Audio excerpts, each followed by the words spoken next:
Anyway, good morning, Neil. Good morning, Scott. I wanted to go over your poll, and no pun intended. Alone, mister. Want him on, what's your take on Scott Ferrall? Want him on 6 to 10 now, 269, that's 26%. I love him, he's a hoot, 25%. He's okay, better than Mo, 22%. I can't take his voice, it gives me rectal bleeding, 115. No, it gives me high anxiety, like Greg. Yeah, like the lady with the one cigarette. And then, who's Scott Ferrall? And that's at 10%. And then he blows, bring back Mo, 3%. 1,000 votes, and it's clear now that we've taken over the world, you and me. They love you. The only problem is you cause Greg too much high anxiety, so actually he's going to cut you back to 8 to 8:20. No, he's going to only have me on about 30, man. He's going to cut you back from 8 to 8:05 because we don't want to overdo it in the beginning. All I have to say is radical for this market. Geldy, too much high anxiety. He's got spilkies from you, and neither one of you know even what that means. Geldy. Now let me ask you this question. On the air. I swim and listen to your songs, and I fart underwater. Barry Jackass, who's the mouthpiece for Greg Reed, he's like I think he's Charlie McCarthy to Edgar Bergen. I think he's actually... Barry writes, Reed says he's working on a contract extension to keep Howard David on the 5 to 8 a.m. shift past March 2005 when his deal expires. I thought what Barry meant to write was when Mo expires. Doesn't he look like, the Brady father from the Brady Bunch? But how are you going to do 6 to 10 if they're going to re-sign Mo to do 5 to 8? I haven't the foggiest idea. I'm confused. I work under different terms. I have no contract. I just have a really good lawyer, and I work for... You have no contract? I'm Satan. I don't need a contract. I'm Satan. You're working for Beasley Broadcasting and Greg Reed. You have no contract? Contracts are like toilet paper. I wipe my ass with it. I don't have any... those things. What contract ever protected me? When Infinity did me in New York, they owed me $200,000. You know what they said? Sue us. Good luck against Viacom, smart ass. Really? Yeah, and I went, okay, I'll take the unemployment check, please. Too when they lose their license in Detroit, I'll tell you that. Oh, God. All of these people are so nervous. I understand their conviction.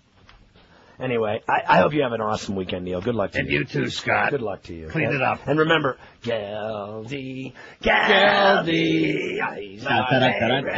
See ya, Scott. Hey, I love your new CDs. I got the Best of Neil Rogers and the Best of Neil Rogers 2000, 2001. I swear to God, I am going to play it for all the old Jew bags at the pool, and they're going to go nuts. They're going to hate me. There's no boom boxes allowed, and I'm just going to fart, burp, and sing Geldy. All the crap you can unwrap. All the slime all the time. I hope LeBron James dies. I hate kids from Akron. See ya, Scott.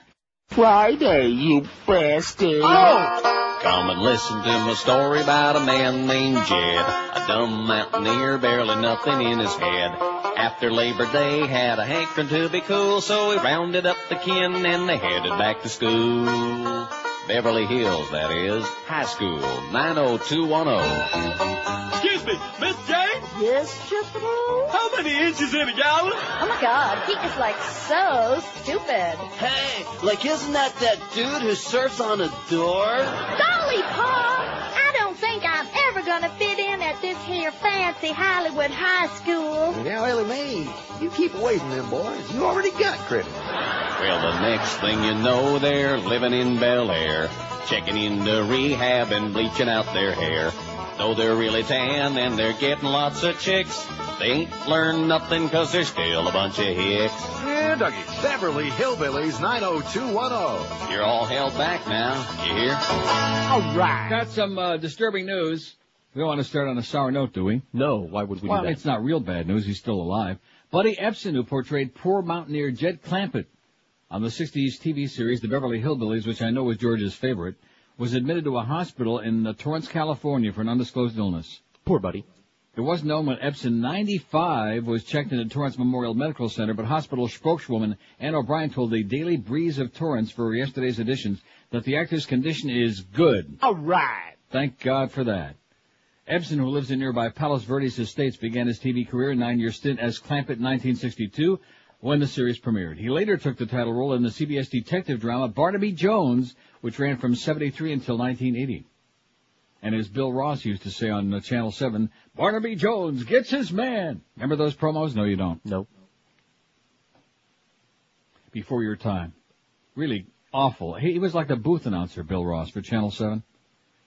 He used to do all those voiceovers, all the promos. Barnaby Joe. It was pretty corny. Epson has written 2 books, including autobiography, The Other Side of Oz and Kelly's Quest, and it says his condition is good. Absolutely. And he's 95. How do you like that? But Strom Thurmond's condition is dead. What? Well, I mean, wouldn't you say that? That's his condition? He's dead? Yeah.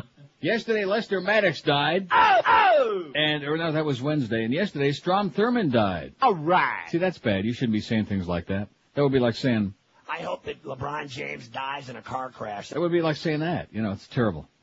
Senator Strom Thurmond of South Carolina, one-time Democratic segregationist who helped fuel the rise of the modern conservative Republican Party in the South, died yesterday. Oh! The news came from Thurmond's son, Strom Jr., who's probably about 85. Thurmond was 100 and the longest-serving senator in history. Thurmond, whose physical and political endurance were legendary, he holds the record for solo Senate filibustering, retired January 5, 2003 at the age of 100 after more than 48 years in orifice. Thurmond ran for president as a Dixiecrat in 1948 and won 39 Southern electoral votes as part of a states' rights uprising against President Truman for supporting civil rights. In other words, he was a segregationist. I know that's very unusual. A Dixiecrat. Oh. In other words, a Republican masquerading as a Democrat? Right. Which, thank goodness, a lot of those people came out of the closet. Strom Thurmond is dead. At 100. That's old enough, wouldn't you say? Oh, yeah. Got some very, very mixed news here. I guess we should give the poll result first, shouldn't we? Okay. Because it'll tie right in with this first piece of business. Barry Jackass, who's Greg Reed's mouthpiece, he's the puppet. It's kind of like Mickey Mouse and Eisner. Right? He's pulling the strings, and Eisner's just repeating whatever he says. Eisner! That's it. Anyway, here's the poll that we took yesterday. It was our second poll of the day, and a really good one. What's your take on Scott Ferrall? Because he is, after all, disgusting. Me happy. It really would. Jay Williams had the motorcycle accident. I prefer a truck flipping over on top of his Hummer. Anyway, here's 1049, 1,049 votes. What's your take on Scott Ferrall? We want him on 6 to 10 a.m. now, 285 votes. That was the number one result. I've got some bad news, though, for those of you who want Scott on 6 to 10. Bad news. Momentarily. Wouldn't you agree that is very bad news? Tragic. I love him. He's a hoot. 266. He's okay. Better than Mo, 231. Now, you take those 3 categories, you got 52.2 is 73, what is it, about 74%? Okay. Give or take. I can't take that voice, 126. That's 12%. Who's Scott Ferrall? 109. Only 10.3%. Now, see, every time we do a Mopo, there's always about 17%. Who's Mo Howard David? They have no idea who he is. Even though he's the voice of the Dolphins, they still don't know who the hell that is, because they don't listen to his show. But with Scott, it's only 10.3%, which is really shocking. And here's the most shocking number of them all. Astonishing. Hey, Greg, are you listening, you idiot? He sucks. Bring back Mo. Only 3.3% out of 1,052.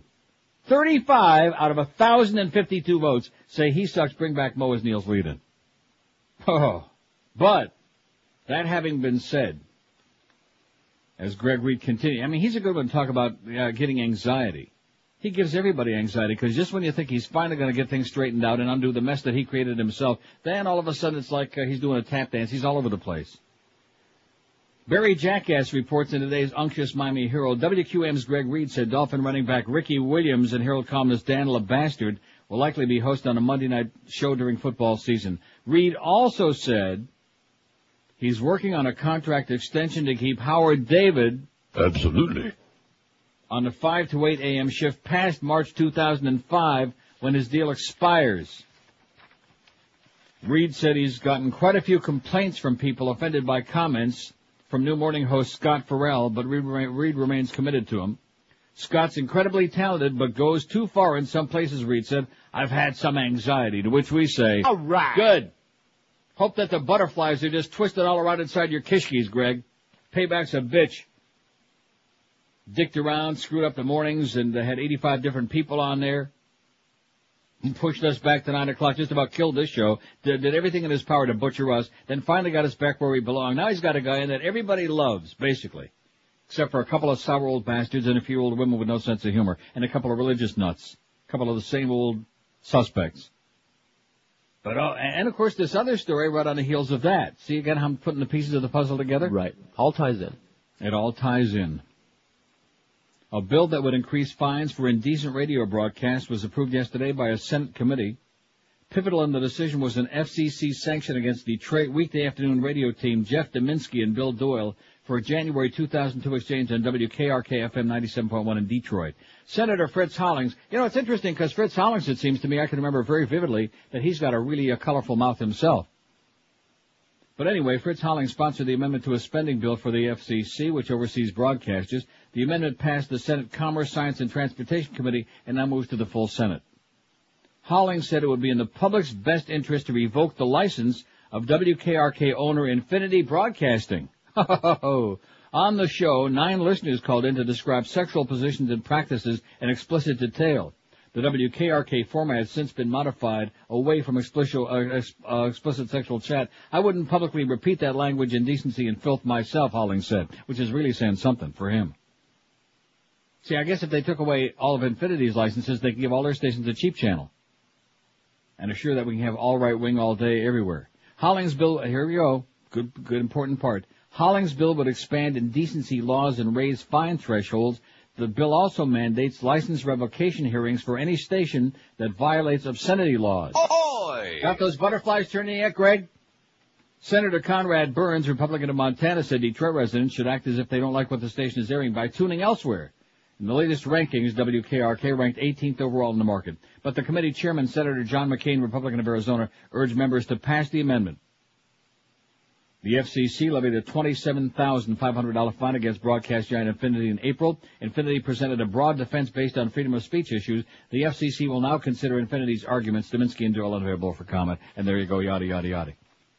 So the worm keeps turning into butterflies or turning in Greg's kishkis. Live and local. We're Sports Radio 560 QAF.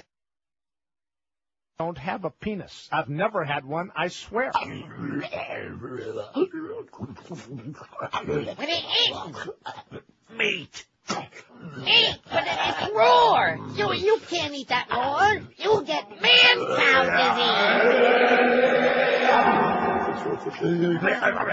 disease. Oh. I eat like a man. Meat makes you grow up big and strong, like Neil. What's that you got? I got biscotti. What's this? I can dunk it without dripping. You eat like a pussy, like a girl, like a sport hole. Hola. Oh, hi, being a boy. I like food. Well, I like this. Oh, little that. How about eating up your own plate? This is good too. And a little this. Have some of your plate. You're like a fly I want to swat away. Get out of here. Oh, man, I'm going to slob. Here, try one of these. Gracias. It's chocolate.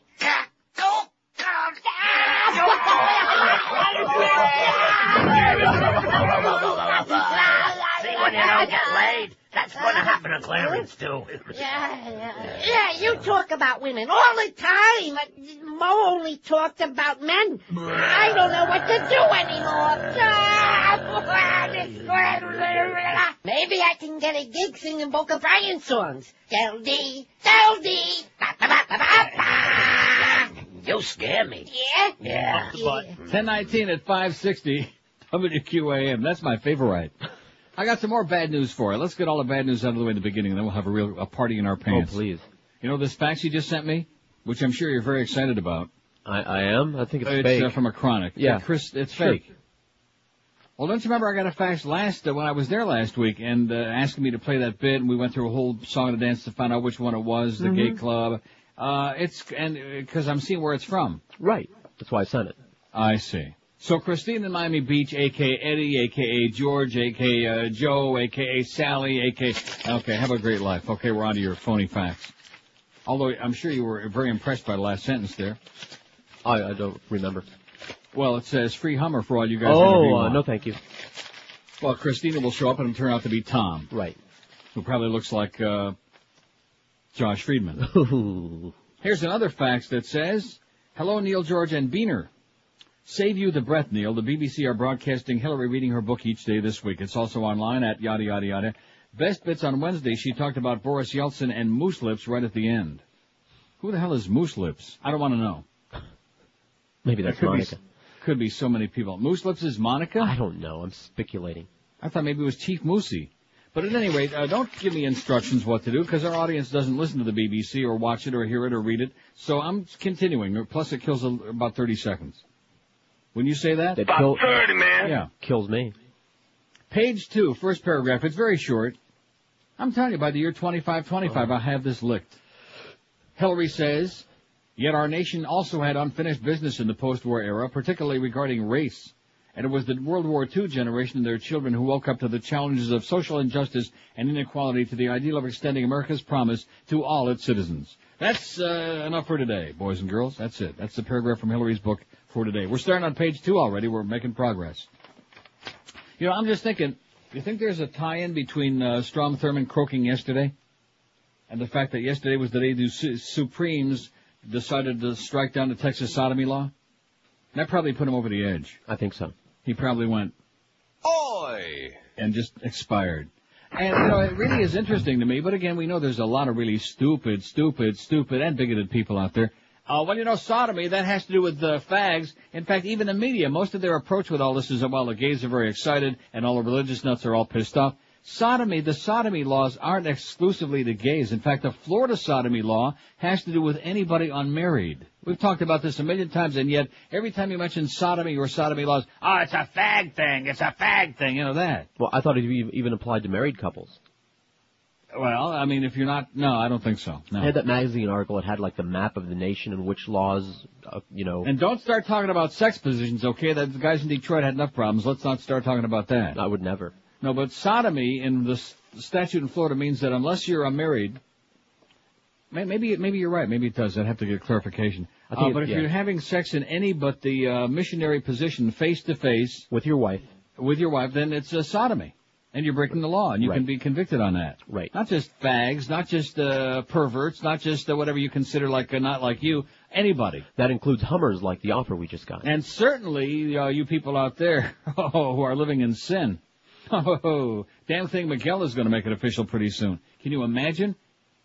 Can you imagine the number of years Miguel could have served in prison for the stuff he and his girlfriend have been doing on that great new mattress? About 30, man. At least. Here's an interesting fact that says, Neil, I was passing by Moe's house. Oh, it says where, but I'm not saying that. No, I wouldn't do that. That would be cruel and unusual. You'd have to be a real prick to do that. Check it out. And he had his garage door open. On the back, and speaking of that, before I finish this slightly amusing facts, Muff comes in this morning and she tells me that, well, they still haven't decided yet what they're going to do when I go on my summer schedule, which starts like next Friday. Well, next Friday is the 4th of July, so nobody's on, but, like in a few days. And I said, well, if you guys decide to get around to it, to making a decision, let me know. What kind of so typical of this business, like they haven't had plenty of time to decide? See, if I'm them, I give Ferrall, I throw him an extra bone or two, I give him like an extra few bucks and let him do 8 to noon. Monday, Wednesday, and Friday. You do noon to 2, I do the Tuesday and Thursday. In fact, he could do 8 to noon even on Tuesday and Thursday. Sounds good to me. Yeah.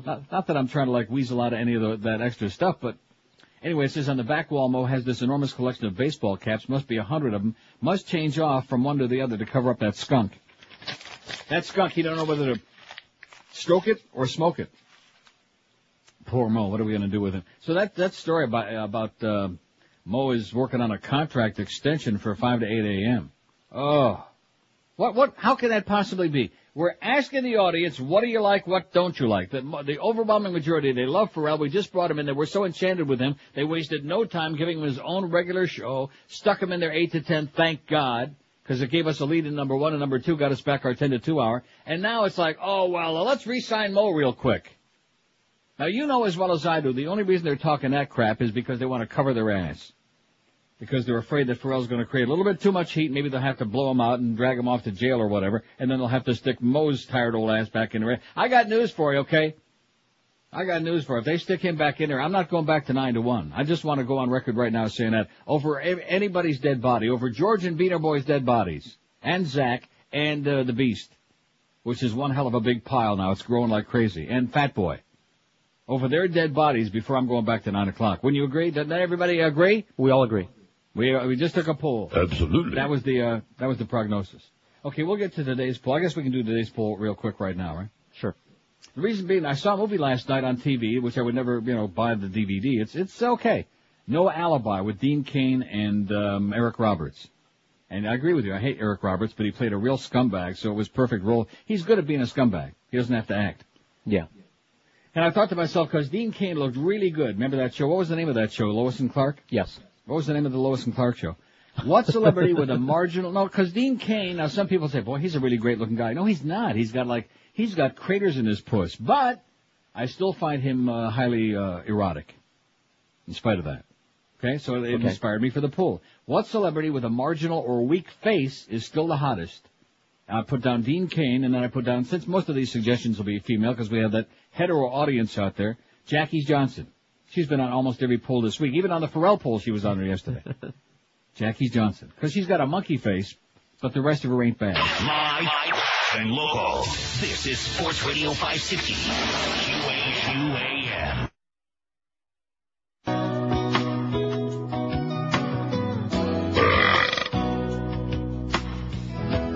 Getting worried about what I eat.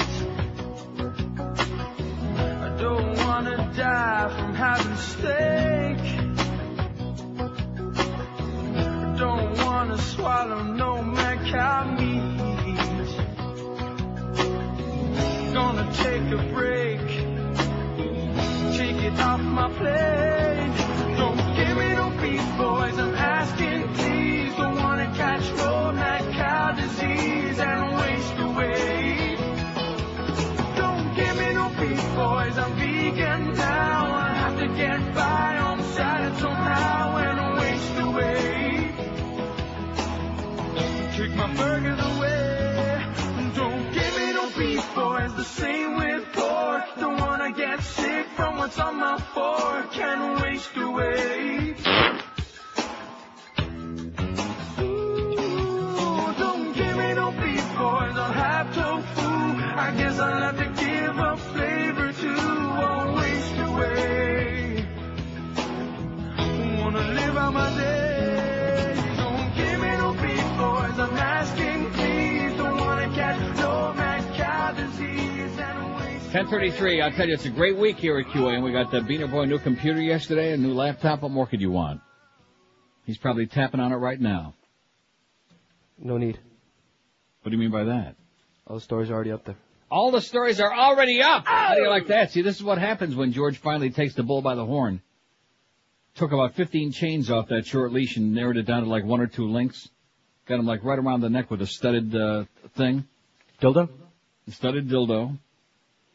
Whip this punk into shape, okay? When old Neil spends $1,300 to buy a brand new laptop because Beaner Boy can't get his life straightened out, you better have those damn stories up there right pronto, mister. In fact, if I knew you were going to do them so fast, I'd have faxed you a couple of more. So we can add about 30, man. Yeah, because we have a lot today. Don't go crazy. Okay, sorry. All right, let's not push our luck. Let's get a few more names for this list, okay? Because I got lots and lots and lots and lots of stuff, important stuff. You believe me? No. Here's Hollywood. Hello. Hollywood. Hello? Yes, sir. How you doing? Pretty good. Listen, I got a couple of questions for you. All right. One question is, I'm thinking of going into broadcasting, and I'm going to... You sound like you have a real... The answer is no. What's the next question? Okay. No, it's not a joke. The answer is no. You haven't got a voice for broadcasting. I don't. What does it sound like? It sounds like you got a clothespin on your nose. What's the second question? The second question is, how do you get all these strips, these strips? laughs and all these... What was it? The laughs and the... No, but which one were you talking about? The one that laughs, the man that laughs. How do you get again. all those? Do that again. George do that? Do that again, because I want to make sure I know which one you're talking about. Yeah, that one. Yeah, that one. How do you get... Actually, I do all of those. Who? I do all of them. You do? You do that. You notice on the days when George is doing the show, you never hear... That's because I'm not here to do it. Well, and I also do that one. You do that one? Yeah. Oh, you do that one too? Oh, my Are you sure? And that's also me doing a Phil Henry impersonation. Have a great day, pal. I'll see you around Monday morning. He'll probably be doing a morning show Monday. I might give him a broadcast. He had to be just joking. Maybe he was auditioning. You think he was very good. Which celebrity with a marginal or weak face is still... See, when I say the hottest, I shouldn't have phrased it that way. I don't mean the hottest of them all. I think I know what I mean, don't I?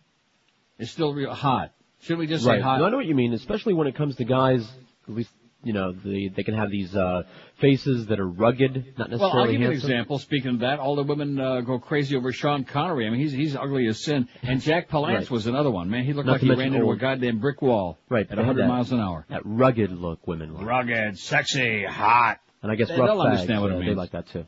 Let's get some more names for this list, and then I'll get into the important stuff, okay? Because we don't want to put the list up there until, we got more than just Dean Cain and Jackie's Johnson. Dean Cain I'll tell you, from 100 yards away, he looks pretty damn good. And that movie I looked it up in my bone book here. It had 2.5 bones out of 4. No alibi. It had a pretty intriguing story, very convoluted with twists and turns and all kinds of good crap and bad crap. You would have liked what's her name? What did I tell you her name was that played the Oriental? Weird name. Yeah, very strange name, but very erotic and exotic looking. I never saw her before. Anyway, here's a call from beautiful Miami on line 6. Beware. Hello. Retire! I knew it. What did I tell you? I said only today. You see, if you're going to scream, we can't handle that. Not on a Friday. We're trying to go into the weekend with a positive attitude. We don't want to talk to screamers on Friday. Doesn't it get on the air easier when you scream? Yeah, well, you notice he only got half the word. I usually let him say the whole thing when he does retire, but today it's retire. And as soon as I saw line 6, I had my thumb right on it. Oh! Nice go, Neil, as my psychic powers kick in once again. 567-0560, pound 560. Hey, listen, retirement sounds great to me, Pally. Just call Greg, tell him write the check. Write that check, I'll be gone. Never see me no mo. Here's Coral Springs. Hello. Neil. Yes, sir. In honor of the Supreme Court, I want to bang you in the butt. Absolutely. Getting a lot of good suggestions for our list, aren't we? 567-0560. Everybody that wants to do a show. We got the broadcast amateur hour guy was doing, whatever the hell he was doing. He was making those Eric kind of sounds. And now we got this guy who can't get laid. And then we got, retire, that guy. Here's a call from West Palm Beach. Hello. Hey, Neil, how's it going? Okay, sir. I got Carmen Diaz. How about that for your list? Cameron Diaz, not Carmen or Cameron, either one. I actually want to call about the sodomy law you were talking about. Yes? I think it's 13 states where they still have that is correct. Sodomy law. Florida's one of them. And 9 out of those are hetero, married, whatever, and then 4 of them are exclusively homosexual laws. Right, but the one in Florida includes everybody. Right. Of course, now they're all going to get thrown out anyway because the Supreme Court ruling isn't just going to be for Texas because all the other ones will get thrown out. Right, they'll test the constitutionality of all of them, right? That is correct. As far as Mo, and I don't listen to his show that much. I don't listen 5 days. Well, why should you be the one? Exactly. I wish they'd get him off the Dolphin broadcast, though. That's what I would wish, to be honest with you. I listen to that. Well, I was just saying, the interesting part of that is we didn't have a problem. Bill Zimfer and Mad Dog had great chemistry. Everybody was happy with the broadcast. They did a fine job, 9 years together, and then they bring this old fuddy-duddy with his bad, smelly hairpiece in, and right off the bat, everybody's getting moved out to make way for this guy. That's why it's amazing to me, with all the problems he's created and the very little that he's produced, that Greg Reed, I realize that Greg is dumb, but the idea that the audience despises him. Everybody inside the building unanimously despises this man. And Greg is negotiating to keep him on another, however long, another 5 minutes. Do you listen to the radio broadcast of the game? No, I watch him on TV. I never listened to sports on radio. He does that. Left to right on your radio? Yeah. God, oh, no, he's a good play-by-play guy. You can't deny that. He's got a great voice he does a great job on that. Yeah, he's competent, I suppose. He just got some of those idiosyncrasies like that just kind of get under my skin a little bit, but yeah, well, I'm glad you like him. I'll pass it along. Have a great weekend, Pally. See you, man. Okay, well, there's one name for the list, and this guy likes, no, he doesn't like Mo, actually. He doesn't like nothing about him. Even a hairpiece. Okay, so there's Cameron Diaz. We'll build this list slowly but surely. Beg your pardon? I said I got her. Got her? You wish you got her. I'll be honest, I've seen her again, anybody can be a lot of makeup and the right camera angle, but I've seen her at times when she looked pretty damn erotic. Right. Not as erotic as Dean Cain, but he's super, man. Here's a fax that says, typical of the media to be portraying Strom Thurmond as some kind of American hero. I couldn't be happier that intolerant, racist, homophobic piece of Schmidt is finally dead. I plan to commit several acts of sodomy tonight in honor of Strom Thurmond's rotting corpse to piss off Anthony Scalia and Rick Santorum. All right. Excellent. Good work. Work on it. Sounds like he's working on it already. Here's another one. I love how now see, this is interesting. I love how every single day you have to tell Ferrall to get the hell off the air. I think it would just go on till 2 if he didn't say anything. Well, of course. Absolutely correct, sir. You always have to tell him more than once, too. Goodbye, Scott. Bye, Scott. Get the hell off the air, Scott. Well, see, I just keep saying goodbye until he finally gives up. At least with Mo, this wasn't a problem. No, because Mo was busy telling his audience that scumbag fag was coming on next, turn off the radio. Not that I'm complaining, says the faxer. The Mo show blows, but I think he has a good play-by-play voice. Didn't I just get through saying that? Yes. Good thing the Supreme Court's overturned the sodomy laws because Mo would have hundreds of trials to testify at. Strom Thurmond dead is nothing but great news since he was a racist piece of garbage and surely will rot in hell. Live and local. This is Sports Radio 560. QAQAM.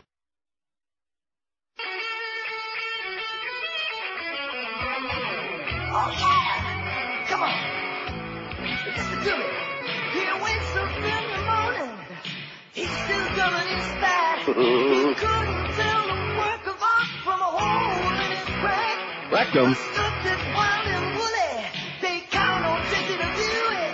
'Cause judging you is a dirty job and he's the man to do it. Judging you is a dirty job.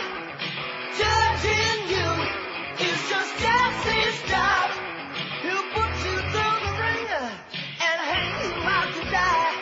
He'll kick you out of business 'cause he's a right-wing guy. Yes. He'll break your heart to pieces, but first he's got to go through it. 'Cause judging you's a dirty job and it gets him off to do it.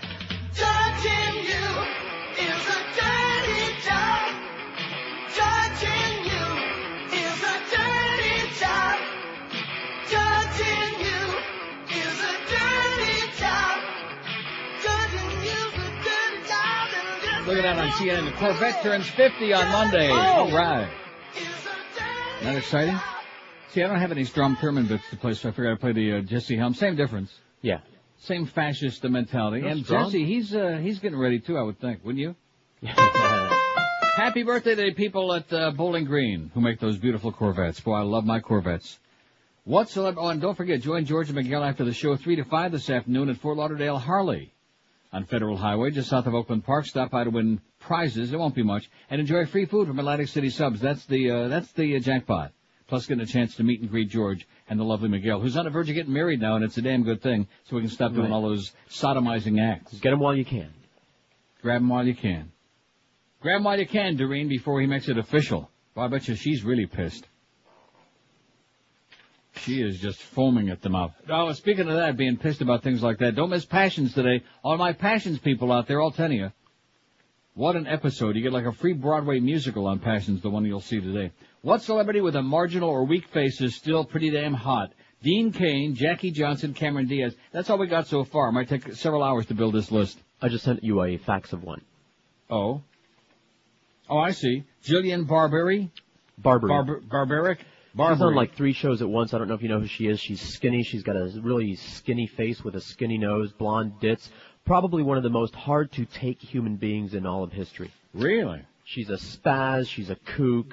Really obnoxious. You just want to shoot her. Yeah. At least I do. Well, it says here, Jillian Barbary is one for your list. She's got a hot body, acts like a slut, has some awesome hooters, but there's something about her face that makes you think, well, she's still pretty hot. She does have hooters. Plus, P.S. it says here, Mo is a cheap F.U., the rest of it. How do you like that? He's cheap on top of all the other things, so it says here. We knew that. Remember the stories from, like, when they would get the free food? You're not talking about, like, New York Prime, like when he went to New York Prime in Boca and ripped them an ass because they didn't give him a freebie and they didn't cater to his whim and suck up to him? Or when Howie's comes in the morning with food for everybody and everybody chips in for the tip except for... Except for the Mo Man? Absolutely. Oh, my God. What a cheap prick. I still can't get over this Greg Reed business. You know, I asked Muff about it this morning. And, of course, Muff is, he's still worried about his ass. He's out of the loop. Bada-beep, bada-boop, bada, he don't know. Because Greg and Barry Jackass are the ones programming the station. Muff and Clarence, they think they have something to say about anything. Forget about it. It's Muff, it's Greg and his mouthpiece. Very jackass. They're the ones pulling the strings. 5670560, pound 560 on the AT&T line. Here's Miami. Hello. Hey, say something funny.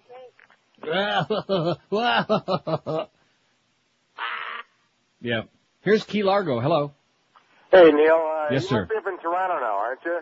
I beg your pardon? Are you up in Toronto now? Does it make a difference? Well, yeah, you sound like you're kind of charged up again. Yeah. Yeah, okay, I got two people for you. I'm in two Plantation actors for Acres right now. I'm doing the show from my house. you. All right, Okay, cool. go ahead. Bad mug, but the great actor is James Woods. Okay, another zit face, yeah. And yeah, and the woman would be Laurie Metcalf. She used to play Roseanne's sister. You admit to watching that show? No, but she's done some other great movies, like You just saw it Internal during Affairs. channel surfing. You've seen it. Yeah, she did Internal Affairs. Okay, we got it down, Pally. All right, thanks. See ya. 5670560. See, we're building a list. Once we get like a dozen on there, then we can actually put it up on the website and start doing something beside this. Here's Plantation. Hello. Neil. Yes, sir. How you doing? Okay. I'm absolutely sick to hear that Mo's contract is going to This is every day now. Every single day. What are you This is talking the every Mo day? Must Go guy. Go away. Go away. As soon as I saw Plantation, I knew who it was. Every single day. Mo must go. Ferrall at 6. Every single day. You're boring, man. You are becoming the new Chronic. Am I right? Beyond. At least 3 days in a row. Every single day. You're not funny. You're not interesting. We understand you hate Mo like poison. You got a lot of other companies to move over. You're ponderous. You're terminal. You have nothing else to say. You have nothing to contribute to our pool. You have nothing to talk about. All you do is make the same sound. Mo must go. And you have a good point. 5670560, pound 560. He's just under a lot of stress today when he heard that news about Greg negotiating to re-sign Mo. In addition to which, Mo's just turned about 100. How long can this old fart keep working? Is this another guy that's going to like die? No, seriously, is he going to die on the year? Is that what it's all about? Because if it is, we sure hope to hell it's soon. God, and you know something, I will hold the body if that happens, because I will come down and dance on his grave. I don't know what you're laughing about. I'll come down special. I'll make a special trip so that I can dance on that nasty, miserable old fart's grave. Well, he does the Dolphins, though. He's a sports guy, you know. Greg, you're hopeless. You're just a hopeless clown. Can't stop tinkering. Can't stop dicking around behind the scenes. Brings in a guy like Ferrall. Just about everybody loves him. And now, we're nervous. He's giving me butterfly spilkies. A lot of complaints. If you don't get any complaints, that means nobody's listening. Don't you get it? Of course you're going to get complaints because he's off the wall. That's what we like. That's what we want. We don't want some asshole, some old stuffy fart pontificating on the air about, well, this is what's going to happen, and the Heat are going to trade their first draft pick. Guess what, Mo? Didn't happen, did it? Wrong again. Here's Coconut Grove. Hello. What's my thermometer, Remus? Remus! Here's a lady in Pembroke Pines. Hello. Hi, Neil. Happy Friday. And back to you. How about Sarah Jessica Parker? Because she doesn't always look that pretty, but somehow she's very hot. No, you just put it on there so I can say Sarah Jessica Parker again. That's the only reason you did it. Okay. Thanks. Bye. Bye. Sarah Jessica Parker, she's on again. We got it. She's like Jackie's Johnson. They're making a list every day. They're asking you what day of the week it is. Oh, it's Jackie Johnson. Sarah Jessica Parker. See, once I started saying that, I can't stop doing it. 5670560, pound 560 on the AT&T. Don't let me forget that Walmart Wars story. Oh, I won't. Oh, I've got just piles, man. Cocaine found out there. I have many of them here I didn't even bother sending in the pile. Although this one I did. Cocaine found on nearly all Euro notes. What did I tell you about those Europeans?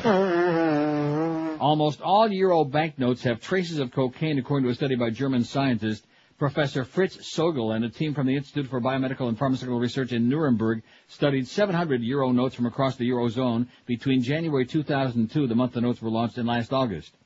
3% were found to be contaminated with an average of 0.4 micrograms of cocaine particles just days after the Euro's launch, and this figure soared to 90% in 7 months. The most highly contaminated notes in the first study of its kind on Euro notes originated from Spain, from all your people. Yeah. All those spics are taking it up the nose. Rolled-up banknotes are often used to sniff cocaine. Because the notes are made from pure cotton, cocaine crystals stick easily to them and quickly get passed on to other notes. In other words, it kind of like all rubs off. Kind of like the anthrax was doing. Remember that? Rubbing? Information appearing on telegraph.ic is copyrighted. This must be IC. Why am I reading that? I don't know. So there you go. You got coke on the Euro note, so if you're really desperate, just start stuffing some of the bills up your nose. 567-0560, pound 560 on the AT. Here's West Palm Beach. Hello. Hey, Neil. Yes, sir. I want to talk to you about Vermont. You ever been there? About Vermont? Yeah. No. Got that same-sex marriage law up there. What do you think of that? What do I think of that? What does that mean? What do I think of that? Such a conservative state. What's the deal up there with... Vermont is not a conservative state. Vermont's a very liberal state. What are you talking about? Howard Dean was from Vermont. I mean, they don't want any McDonald's or they don't want any Walmart. That's because they don't want a bunch of Nazis running around in case of Walmart and McDonald's and maybe try not to poison their people, so get out of here. What an idiot. Well, what do you think about that? I'm sitting here in Toronto, Ontario, where they just passed the gay marriage, where gay couples are getting married, coming from all over the world to get married. What do you think about that in Vermont? How is it possible to be so stupid, sir? Do you work at it? Yes. Oh, okay, thanks. God almighty. You know, it's got to be the geographical location. It's got to be the fact that at nighttime, I've talked about this for years, the only signals that come in on AM radio are from, like, No Speak It Inglés. You know, all that crap. You know exactly what crap I'm talking about. Oh, yeah. As opposed to any place else, you like have some kind of, even if you're living like in the middle of Bumfork, Wisconsin or somewhere, you have some kind on your radio of contact with like the somewhat civilized world. Right.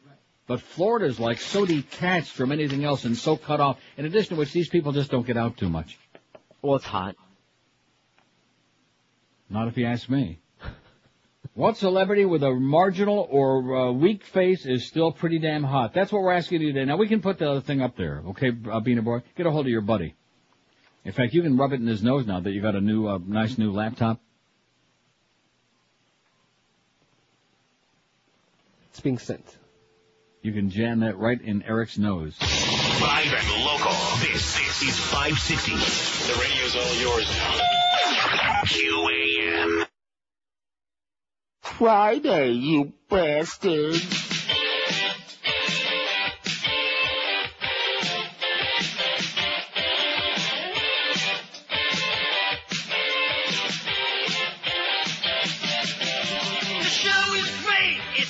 Of hate, Jerry Springer we love so dear. There's one thing we know, people come to blows. Mighty Townsend's best friend here is queer. And the chairs will fly when your girlfriend is a guy and she's bigger than you down there. When the brawl breaks out, make sure you curse and shout and drag someone round by the hair. Oh, we want to hear tales of fornication and women that show too much skin. Absolutely. The Springer Show's alright for fighting. Get a few punches in. Cause Doper is a dame who's got half a brain, and her show really bites. The Springer Show's alright for fighting. The Springer Show's alright, alright, alright.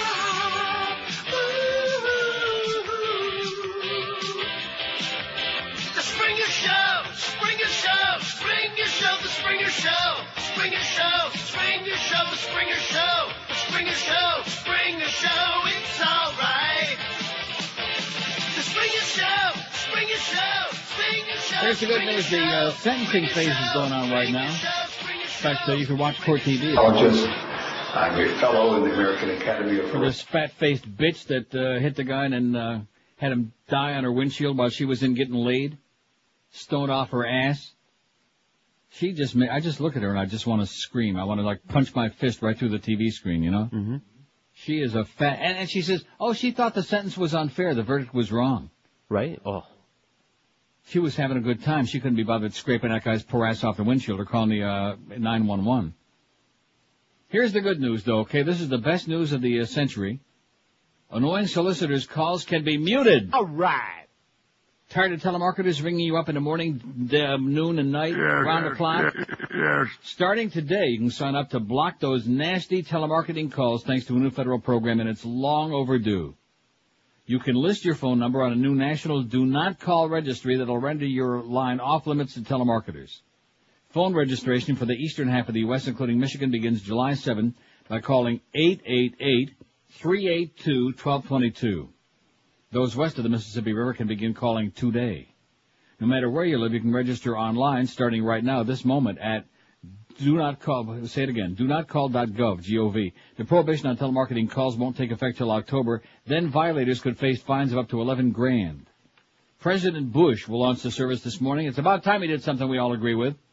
With the Rose Garden ceremony at the White House, the FCC endorsed the program unanimously yesterday. The Federal Trade Commission, which announced the new registry last year, will administer it. It's expected to put some 60 million home phone numbers off limits to telemarketers.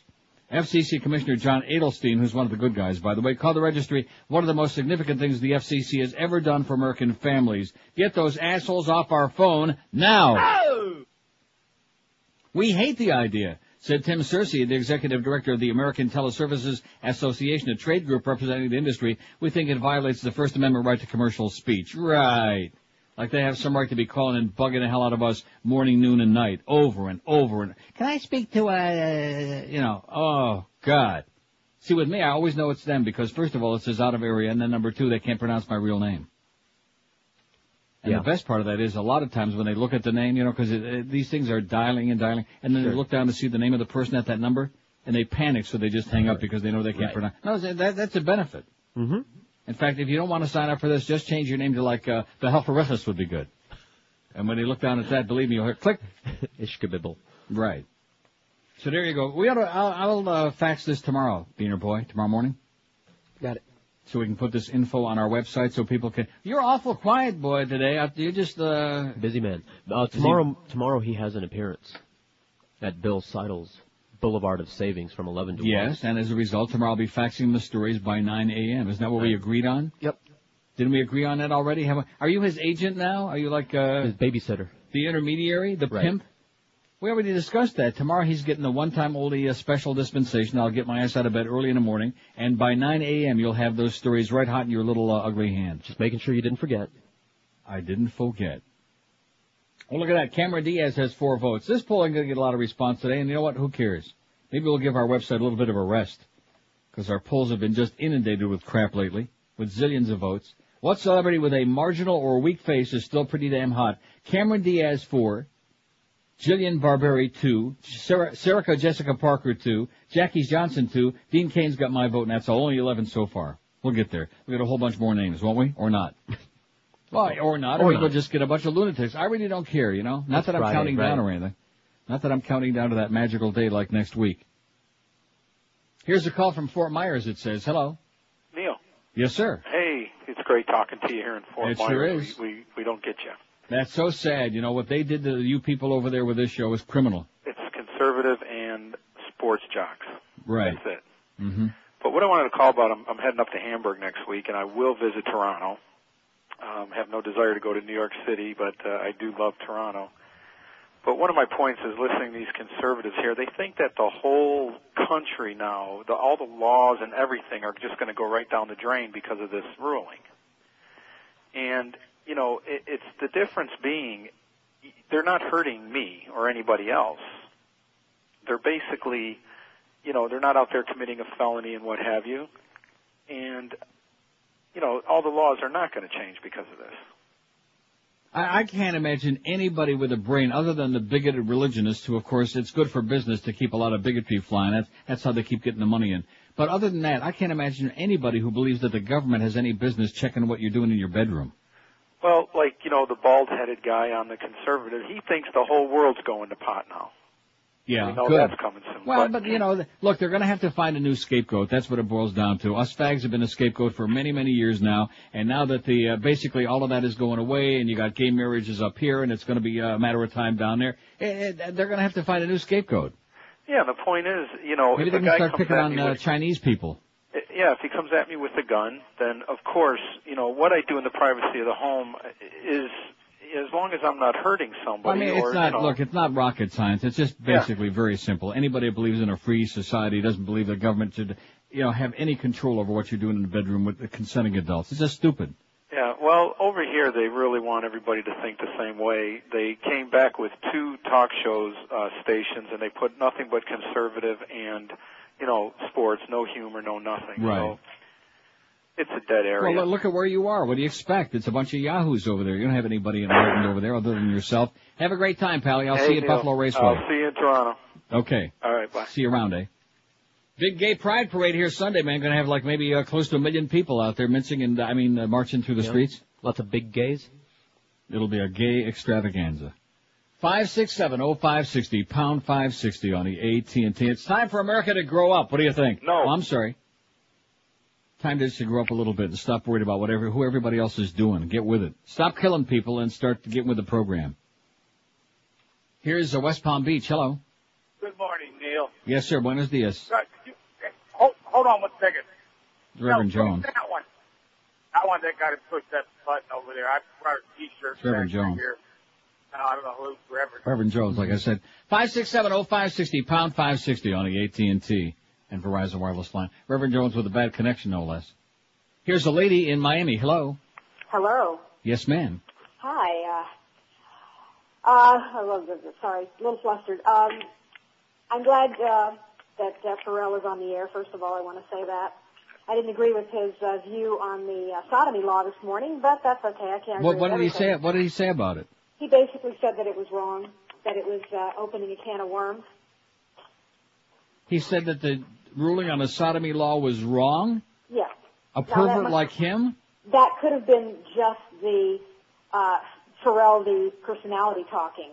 But yeah, that's what I heard. You must have misunderstood. He must have been doing shtick. I hope I misunderstood, because Yeah. I'm trying to work. I did want to, you brought up Jesse Helms, and I wanted to tell you that it's Pride Month on Sundance Channel, and they had a documentary about Jesse Helms done by a 30-year-old man who grew up in Carolina and left, and he lived in New York.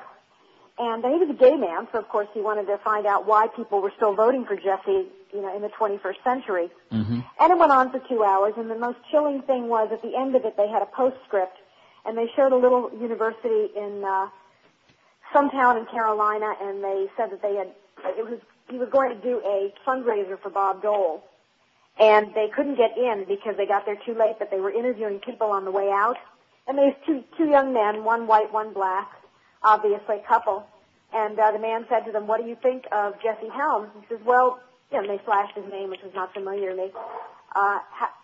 Being an artist, he's against the arts. He's also against homosexuals, and he's a racist. And by the way, this is my boyfriend, and it was Matthew Shepard. And it was about 2 years before he was murdered. Wow. And he looked like this, skinny little kid. He was. And he was about 19 years old, and they had him on tape for 5 minutes, and it was very chilling. It was something that I guess I didn't expect at the end of this. But you noticed the first ones to react yesterday after the decision was announced by the Supreme Court were all these religionists and the American Family Research Council and Focus on the Family and Hocus Pocus, God is good and Jesus saves and all this other crap. Religion is nothing but hate. That's all it is. And when people finally wise up to that, that's the only chance we got. I don't necessarily agree with marriage of any kind, but marriage needs to be taken out of the realm of religion and put into the area of, protecting yourself. Civil unions are okay, they'll do something, but it'd be nice to have the same rights as everyone else. Yeah, that's right. Especially like the adopt. Why is it that in Florida you're good enough to foster, but you're not good enough to adopt? Because it's Florida, that's why. Because bigotry is our middle name. Have a great day, sweetheart. Thank you. Bye.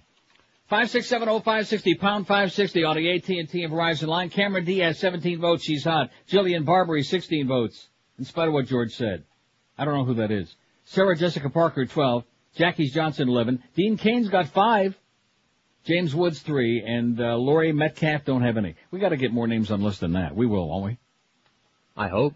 I think we'll get a bunch. About 30, man. 12 minutes after 11. I can't believe Ferrall said that he's a gay. He had to be doing That's shtick. not what he said. Beast called in a spy report.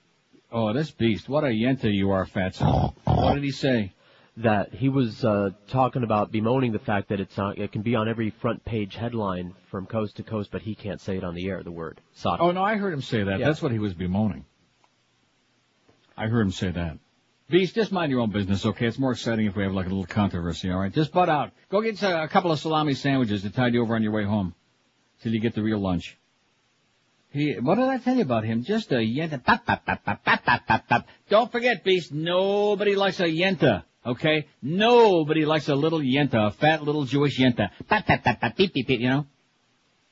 I'll tell you about a great place, Barbecues Galore, especially in South Florida where it's like barbecue season almost all year long. At Barbecues Galore, you'll carry the finest selection of Weber grills and accessories, starting with Weber Smoky Joe Portable Charcoal Grill for under $28. Perfect grill for the July 4th picnic or any time. And nobody can beat Barbecues Galore amazing, endless selection of top-quality grills. They carry a full line of grills, including Weber, Viking, Jenn-Air, Broilmate, lots of exclusive grills you won't find no place else, like Turbo, Barbecue Chef, Cook-On, and Captain Cook, and also at the guaranteed lowest prices in the universe, too. Right now, at Barbecues Galore, take advantage of no payment, same as cash financing, until January 2004 on approved credit. This week, take home the amazing 3-burner Cook-On grill, a Barbecues Galore exclusive. This one comes with a host of great features that you normally find only on more expensive grills, like 42,000 powerful BTUs, porcelain-coated cast-iron burners and cooking grills, and a generous 625 square-inch cooking area. I guarantee you won't find another grill like it for this price, now only $349, and you'll only find it at Barbecues Galore. Another one perfect for that 4th of July cookout, so get in there this weekend and check it out. Don't forget, Barbecues Galore is America's best barbecue store. They've got everything under the sun you need for barbecuing. You'll find them in Plantation on University Drive in the Fountain Shopping Center. Call 954-423-1400. 423-1400, and you'll find them in Coral Springs, corner Sample and Rock Island Roads. Call 954-757-6668. 757-6668. Be sure and tell them that old Krusty Neil sent you by to Barbecues Galore. We're Sports Radio 560 QAM. Absolutely. We take you now to a small watering hole outside Chappaqua, New York. It's just another day at Tiny's place. So how's things going there, Mikey? Same old crap. What, you still can't find a job? There's nothing out there. How you just doing there, fellas? Hey, what do you have there? Give me the usual. Get the president of Zima. Buy you one there, Mikey? I got no job. Oh, same old crap, huh? Same old crap. Tell me about it, man. What a week I'm having. She put the book out. Yeah, I read some of the excerpts there. Hey, tell me something there, What, Tiny? Did you really cry like a baby when you told her about the Monica Lewinsky thing? It was an act. You know how we do it. You go home, you do whatever you can. You try to hide it a little bit. The crocodile tears. Yeah. Oh, gee. Cheryl. Honey, get her off me. Cheryl, let the president alone. Cheryl, I told you, no more hanging on me. I did you once now. That was a favor. I just need a drink. No, I can't get you a drink, girl. This house... Get away from me, okay? Just be quiet over there. Don't cry. Stop crying. I said don't cry. Don't make me come over there. Where's my Zima, man? Come on, get the president to Zima. Mikey, you don't read this crap, right? Don't pay any attention to this book. What book? Good man. I love Mike. He's a bit of an idiot, but I like him. Hey, Press, your blueberry's going off. Your blueberry's going off. Blackberry. What? My pager. Wait a minute, let me see. Wow. Kim Cattrall. I'll give her the Cyclops. Yeah. Hey, did you say Kim Cattrall? Yeah. Did you say Cyclops? Yes, I did. Thank you, Tiny. I gotta ask you something. Oh, hold on. Blackberry's going. Oh, wow. Marty Post. Wait. I'm tired of that. Night court chick? I'm tired of her. I'll take her. Wait a minute. Want to see a picture of her? What? Look at this picture. Whoa! Where are her clothes? Girl, look, I'm not going to tell you again. Cheryl! I need a drink. I need a drink. No! Jeez, I think you killed her. Hey, what happens in Tiny's place stays in Tiny's place. That's right. Bring the man another Zima. Let's have the Zima. All right. It's 11:20 at 560 WQAM. He's our kind of guy, man. I'll tell you that right now. Let's bring him back. What do you say? Okay. If only. You were right about this poll. I fax the poll to George every morning, and this morning he looks at this one and says, they're not going to understand this. It's just ain't going to fly. You're right. I don't think it's all that complicated, do you? No, it's not, but... I know. But then... I know. When you got people who the best thing... Mo must go in Plantation. Mo must go. Retire! What celebrity with a marginal or weak face is still hot? That's the question. Not that there's got to be a whole bunch of them, okay? Not 30. There got to be like about 100. Maybe they're just not into it, okay? Maybe they're busy getting ready for our big holiday weekend. Friday, right? No. Got a million open lines. 5670560 pound 560 on the AT&T and Verizon line. Here's Delray Beach. Hello. Delray Beach. Yeah, Neil. Yes, sir. Long-time listener, first-time caller. All right. All right. How about Robert Redford? Okay. It's a crazy old face, and, you know, the women still love him. Crazy old face. Yeah. He does have a crazy old face. Okay, thanks, Pally. Have a great weekend. Robert Redford, the women still love him. Well, I guess so. I guess even at his advanced age. How about Paul Newman? How about him? Huh? Well, he's in the same category. I put them both in the same category. In other words, the category I put them in is I don't ever want to see either one of them again. Yeah. But seriously, same thing. Let's get those both on there. Now, are you guys writing these down, or? We're writing them, faxing them. Okay, well, just checking because this poll, unfortunately, we were on a long run there for about 600 polls in a row that had a phenomenal response. This one, it ain't going to happen, you know? That's okay. Like I said, people are busy to get ready for the 4th of July and all this other stuff coming up. I'm getting ready just psychologically for that summer schedule in my mind, which one of these days maybe our programming mafia will get together, have another one of their 80 or 90 meetings and decide what the hell we're going to do this summer. George would certainly like to know. That would be kind of nice. Whatever. I don't know. They can tell me that morning or whatever. As long as the paycheck comes through, that's all he cares about, like most of the rest of us. Here's a call from Jupiter. Hello. Hey, Neely. Yes, sir. Long time listener, back to Zeta Days, second-time caller. Okay. What's happening, Neil? How you be, pal? What's up? Just been, what do you think about this new rule? And do you think it's ever going to open things up a little bit where we just don't have... cute. Well, I don't mean open... Rectum. I don't mean that. Man, Neil, you got a sick mind, buddy. I didn't say that. George did that, not me. I'm That's talking George. about opening up our George, society. all ass all the time. You know, it's like, you know, we got such a moralist society where they're out trying to bust a local bookie. They're trying to bust a local guy growing a little pot and smoking pot. And the girl that wants to make a little money with prostitution, they're just going to bust everybody. But, you know, why don't they go after the real criminals? You know, why don't they leave people alone? Look, that's not going to change. You and I aren't going to live to see that. Maybe this is a little teeny tiny step, but if you really believe that's going to change, you're living in a dream world. I don't know. It just kills me because I see what the hell are people doing to hurt each other, you know? Well, and that's America for you, man. That's one of the biggest things wrong with America is they want to throw everybody's ass in jail. That's what it's all about. That's it. And you know something? Half these people I know that smoke a little pot or go to a prostitute every now and then, these are some of the people that keep the society going with paying taxes and doing you know, they're not dregs of society. Trust me. You know what I mean?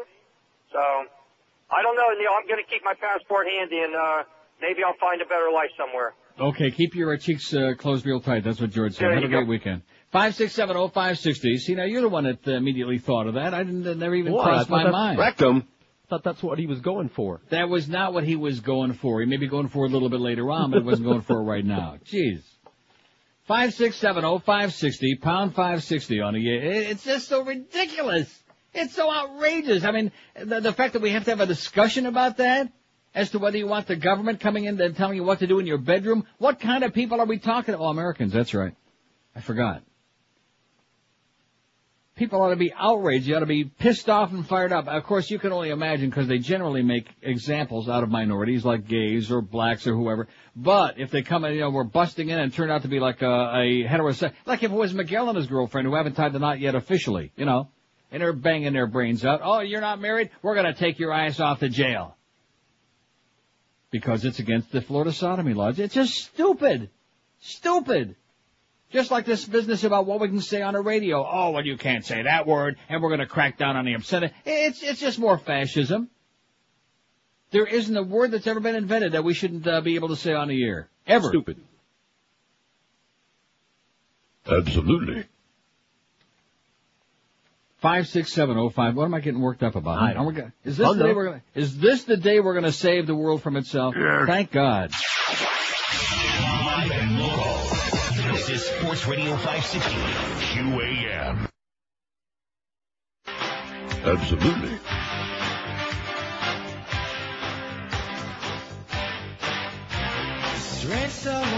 stories have been going around. A certain movie star doing something queer. The gerbil didn't get in there by itself. He should have left the habit on the shelf. Richard Gere and rodent meat. Please stay away from my pet parakeet.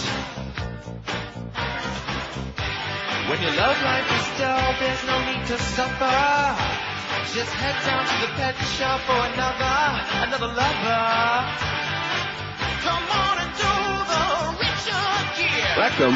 Richard Gere. Rectum. Richard Gere. Richard Gere. Richard Gere. Richard Gere. Everyone knows American Juggalo. Everyone knows American Juggalo. I hope that LeBron James dies in a car crash. 11:32 at 560 WQAM. One of the stories on our bedtime stories today, Gordon Barthos, alarmist Iraqi hype backfires, in the Toronto Star from yesterday. There's an interesting paragraph or two in here. Most Americans remain persuaded that the war and 8,000 Iraqi deaths were justified to topple an American-hating murderous despot, but nearly one American in two now believes Bush intentionally misled them about Saddam's nuclear, biological, or chemical weapons. Bush's credibility would still be lower, except that a sturdy core of invincibly ignorant people, one American in three, is convinced that these weapons already have been found. Get out. Isn't that a great paragraph? A sturdy core of invincibly ignorant people, one American in three. In other words... About 30, man. Yeah. Nice going there, Gordon. Nice article, eh? Now, this is for the poll. Why did you fax this to me? Why did you do that? Why did you waste the effort? Why did you waste my page of paper here? For the poll, Hillary, it says. Oh, my God. Well, and she's pretty hot. Yeah. 567-0560, pound 560 on the AT&T and Verizon wireless line. 142 votes. It's starting to creep along a little bit. What celebrity with a marginal or weak face is still damn hot? Cameron Diaz, 42. Jillian Barberie, 32. Jackie Johnson, 25. Sarah Jessica Parker, 24. Dean Kane's got 9. James Woods, 7. And Laurie Metcalf, 3. James Woods is hot? Oh! 567-0560, pound 560 on the AT&T and Verizon wireless line. Here's South Miami. Hello. South Miami. Hello? Yes, sir. How you doing? Great. And a broken clock is right twice a day. Let's hear it for the Supreme Court. Oh! Yeah, that's what I was waiting for. Scalia, he has no idea what a contemptuous Scalia has no idea. He has no idea. Every word that comes out of his mouth is derision. Right. He's got the temperament of a dictator. Of a Nazi. He's a good little goose-stepping Nazi. He has no business being on the Supreme Court. All he does is confirm what a moron Reagan was. Right. With each decision that he makes. And I understand it's popular lore that Clarence Thomas has never asked a question in court or written an opinion. Right. All he's ever done is signed Rehnquist's opinion. All he's done is smoke a big fat one and go along with whatever they tell him He's to. the most egregious example of the harms of affirmative action. It's so ironic that he was put in place by Republicans. Yeah. Completely incompetent. Why don't you play that really good song in honor of the decision? What's that one? The very best da da da da da da da. That song. I played it yesterday. Oh, damn it! Right after it came down. I missed it. It's really hilarious. That's what I was waiting for. I think that you were waiting for it. Song. Well, if you were waiting for it, I might as well play it for you. Thank you. Have a great day, Pally. You too. Say goodbye. Because it's short. Tight little island full of gay romance. It's very short. They wear gay sandals and they wear tight pants. All right. Sun-drenched top to bottom every day. Blessed with the miracle of being gay. The very best of faggots in the USA. Giving big, big pleasure in a big, big way. Oh. The very best of faggots in the USA. Giving big, big pleasure in a big, big way. Okay. Chesterfield. Join the big swish to Chesterfield Queen, new choice of the fags of America. And don't forget, you're gay. It's 11:36 at 560 WQAM. We got the Mad Dog at 2 doing a show out at Hooters. What does that mean? Is it Hooters at Doral? Am I reading that? I guess. Am I reading that correct? That's what it says. Hooters at Doral. Mad Dog 2 to 4. The Humper will be on 4 to 6:30 before the Marlin game. Marlins on deck at 6:30. Marlins at the Red Sox 7:05. No more girls teams for the Marlins to bowl over like they had the last couple of weeks. Now they're playing at the Red Sox. Tom Jicka for Eddie K after the baseball game and ESPN Radio overnight. That's our agenda. Little Tommy Jicka is going to be on for Eddie K. And I could give them all kinds of instructions what to call and talk to Tommy about. Will they do it? No. No, you won't do it. He's bloody stupid! 5670560, pound 560 on the AT&T line. Here's Miami. Hello. Neil. Yes, sir. How you doing, Neil? Pretty good. Maricón! Mm-hmm. Here's a call from Boca. Hello. Hey, Neil. Yes, sir. I just found out that I'm going to be in Cologne, Germany this fall, and I've never been, and I know that it was one of your favorite cities. You won't believe it. I would just wanted to know if you recommend any hotels, places to see, restaurants, or anything else that you might like to do over there. Thanks a lot. Excelsior Hotel, that's all I'm going to tell you. Restaurants you'll find all over the place. What just happened there? They got him. They got him? They zapped you, pal. Like I said, the Excelsior Hotel, and there are all kinds of good restaurants. Just eat a lot of those bratwurst, man. Eat a couple for me. They zapped him right off our phone line there. Either that or maybe they just came and dragged his ass out of there. Let's see. Here's somebody faxes the Florida statute on sodomy. Unnatural and lascivious act. The person who commits any unnatural and lascivious act with another person commits a misdemeanor and second-degree punishable as for yada, yada, yada. A mother's breastfeeding of her baby does not under any circumstance violate this section. So in other words, to make a long story short, well, it goes on. Yeah. It says the history of section so-and-so, which proscribes unnatural and lascivious acts, indicates that it's been applied to homosexual acts, bestiality, digital sex, and oral sex, anything other than adult, just like I said, anything other than adult male and female sexual intercourse. Oral sex. Anybody out there that's getting head, giving head, thinking about it, that's got a head? Right. You're violating the law in Florida, which is why we have that guy for governor. He ain't got no head. Right. And even though everything's going digital now, you can't do that either. Isn't he like the headless Norseman?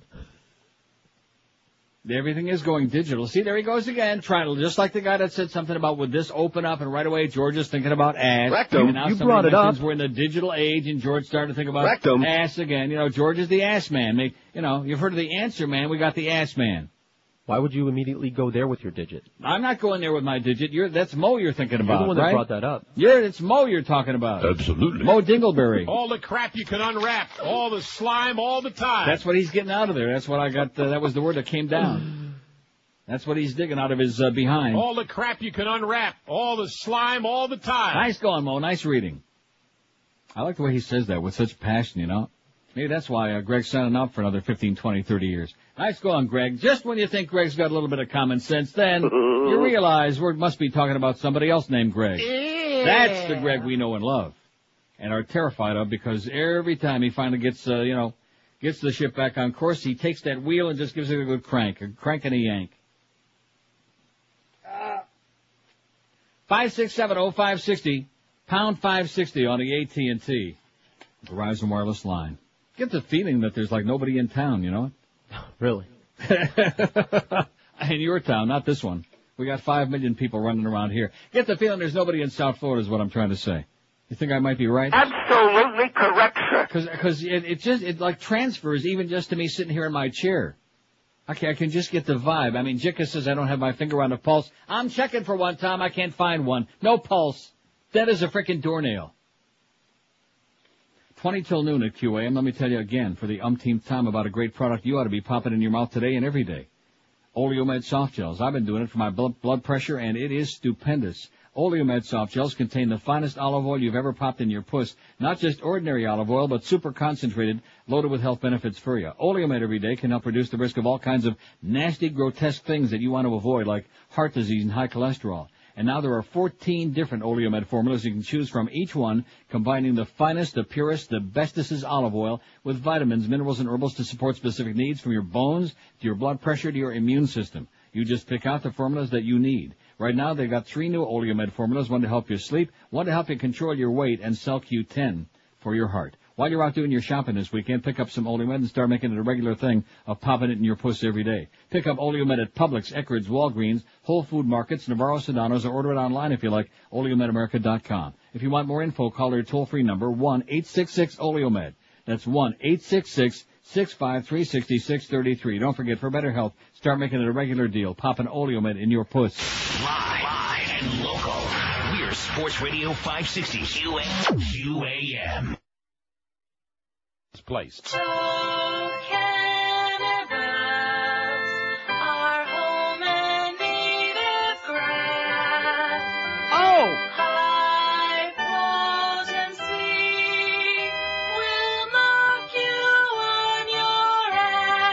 Absolutely.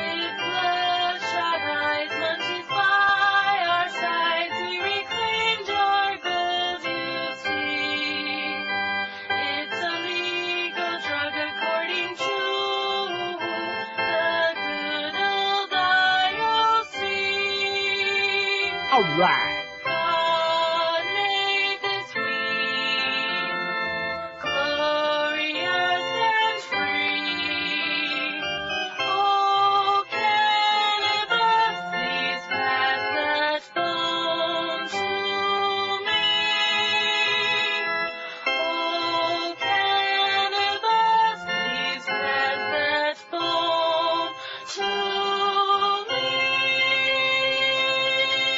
I think we're bringing Beaner Boy along a little bit too soon, too fast, like an athlete. Like an athlete, they start promoting him a little bit too fast, and all of a sudden he's over his head and he starts, struggling. No, because like I asked before, I'm talking about putting that thing on there about the soliciting, telephone solicitors, putting it on the website tomorrow, and George's response is, oh, he has an appearance tomorrow at 11 o'clock at Bill Seidel's. No, it wasn't in response to that. It was about the stories. That's what I just said.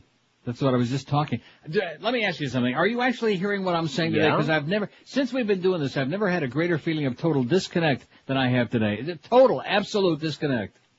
I heard you. Hello? Anybody there? Anybody there in South Florida? Hello? Anybody hear me? We hear you. That's what I just got through saying. I was talking about having him put that on there along with our bedtime stories tomorrow, and your response was, oh, don't forget, he's got an appearance tomorrow morning at Bill Seidel's. I wanted to make sure you didn't forget. When is he going to start doing like your appearances? When is he going to be taking over Treasure Island? Well, that's right, he already does Treasure Island. Right. You're making him into a superstar. You're making him larger than life. Anybody wants to understand what I'm talking about, take a look at our website, that picture from yesterday of Sleeping Jesus. Take a puke at that. It rotates. In addition to which, what really frosts my ass is I can't find that damn Walmart story now, and that's your fault. We still have it. Want me to fax it back to you? No, I got it here in my pile somewhere, but I went through my piles to find that other story from the Toronto Star about the 1/3 of Americans who are dumber than sawdust, which isn't exactly the way he said it, but that's what he meant. And I can't find the goddamn thing. I'll find it here somewhere. Just relax. 567-0560. I just have a feeling today of total disconnect. Maybe it was when I read that astonishing Barry Jackass story this morning. Maybe that kind of like threw me off. Absolutely correct, sir. About how our fearless leader is renegotiating with Mo Howard David to extend his contract. I mean, these are the same people that have been praying to find some way to get his old crusty ass out the door.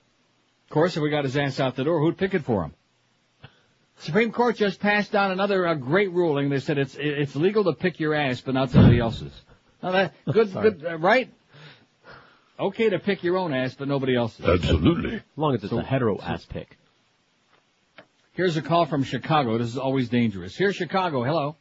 Hey, Neil. Listen yes, to you sir. Up here. You're about the only thing on the radio worth listening to up here. I can tell you that. I wish I was on the radio up there. No, God. I'm a former Florida resident, and I can tell you there's nothing there worth hanging on to except for your show. I got one for your poll. Okay, thank God. Demi Moore. Demi Moore. Demi Moore. She looks pretty darn good in that new movie, the Charlie's Angels. Yeah. And I don't know. She's got to be about 40, 41 right now, but I would definitely put her up there. Okay. Thanks a lot, Pally. Have a great time. Okay, take care. See it one of those places where they have that big, thick, I can never think of the names of those places in Chicago. Big, thick what? The pizza, you know what I'm talking about, the Chicago-style pizza. I didn't know where you were going. Chicago has got their own style of everything. Chicago-style hot dogs with that real bright green relish, the extra, and the onions and peppers. Mm-hmm. And then they got Chicago-style pizza. It's because Chicago's got like a flavor. It's like Philly with the steak cheese sandwiches, even though we hate Philly like poison. But they got the cheesesteak.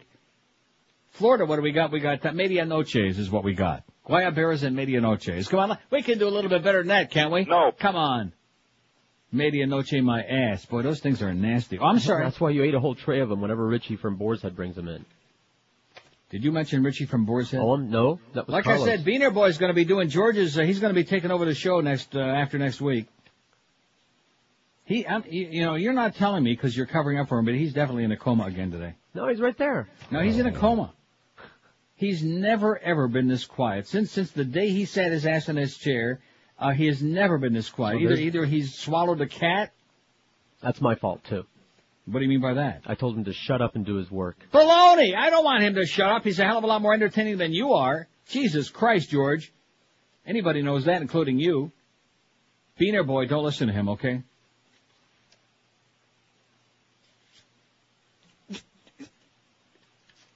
Don't listen to him. Okay. You want me to send him that check for that computer I just got you? Well, I don't care. You don't care? He's already got his pewter. Well, guess what? That could change real quick. That could change real fast. He don't care. Well, I heard that too. No wonder we had this disconnect. Great. We got the little punk who's sitting there with a new $1,300 laptop that I'm the one that's going to wind up paying for it. He don't give a crap. And then we got George that's sitting there now playing director. He's new musical chair director. God. Okay, get to me more on there. Can you handle that, Beaner Boy? Yes, sir. Shut up. 195 votes. What celebrity with a marginal or weak face? See, we got to reword that. Would you tell Eric to reword that? Because we don't mean the hottest is the hottest of them all. That's what's confusing them. It's still hot. Not the hottest. Because we already done that hottest poll 1,000,000 times, And of course you can tell who's the hottest by sticking a finger or taking their temperature, you know what I mean? Oh, digitally? Rectum. Cameron Diaz, 59. Jillian Barbary, 42. Do you know that Duff went back to that colonoscopy place 6 times this week? No, he was begging them to keep taking his temperature. They do have digital thermometers now. Yeah. Jillian Barbary, 42. Jackie Johnson, 39. Serica. See, look at how cute Eric's getting now. He wrote on there, Serica Jessica Parker, 33. What a jackass you are, Eric. James Woods, 10. James Woods, 10. That's got to be the crank vote, isn't it? Yeah. Gotta be. He's about as hot as a block of ice. Dean Kane, 9. Laurie Metcalf, 3. And we got Robert Redford, Paul Newman, Sean Connery don't have any, and neither does whoever we're just putting up there. Who is it? Demi Moore. Mm-hmm. 5, 6, 7. You better not, don't start playing Butch Boss too much. I told you, just keep him on a short leash, but don't intimidate him to the point where you make him useless. Well, I hope I didn't overcorrect. You overcorrected. Now he's in a coma. Well, he's also, trying to take care of business. Take care of what business? Oh, now he's partners with you in your drug business, too? Oh, yeah, right. No, they still won't give him his car. And why is that? Because Hialeah police, they hate him. Well, how can they hang on to it? I was under the impression that I went over there, signed all the papers. I was under the impression that my car had already been released to the body shops. Right. Well, now I find out that it wasn't good enough. I have to be there on the day, at the moment, at the second that the other tow truck company comes to pick up the car, or they're not going to release it. Or I've got to sign some authorization that they didn't tell me anything about.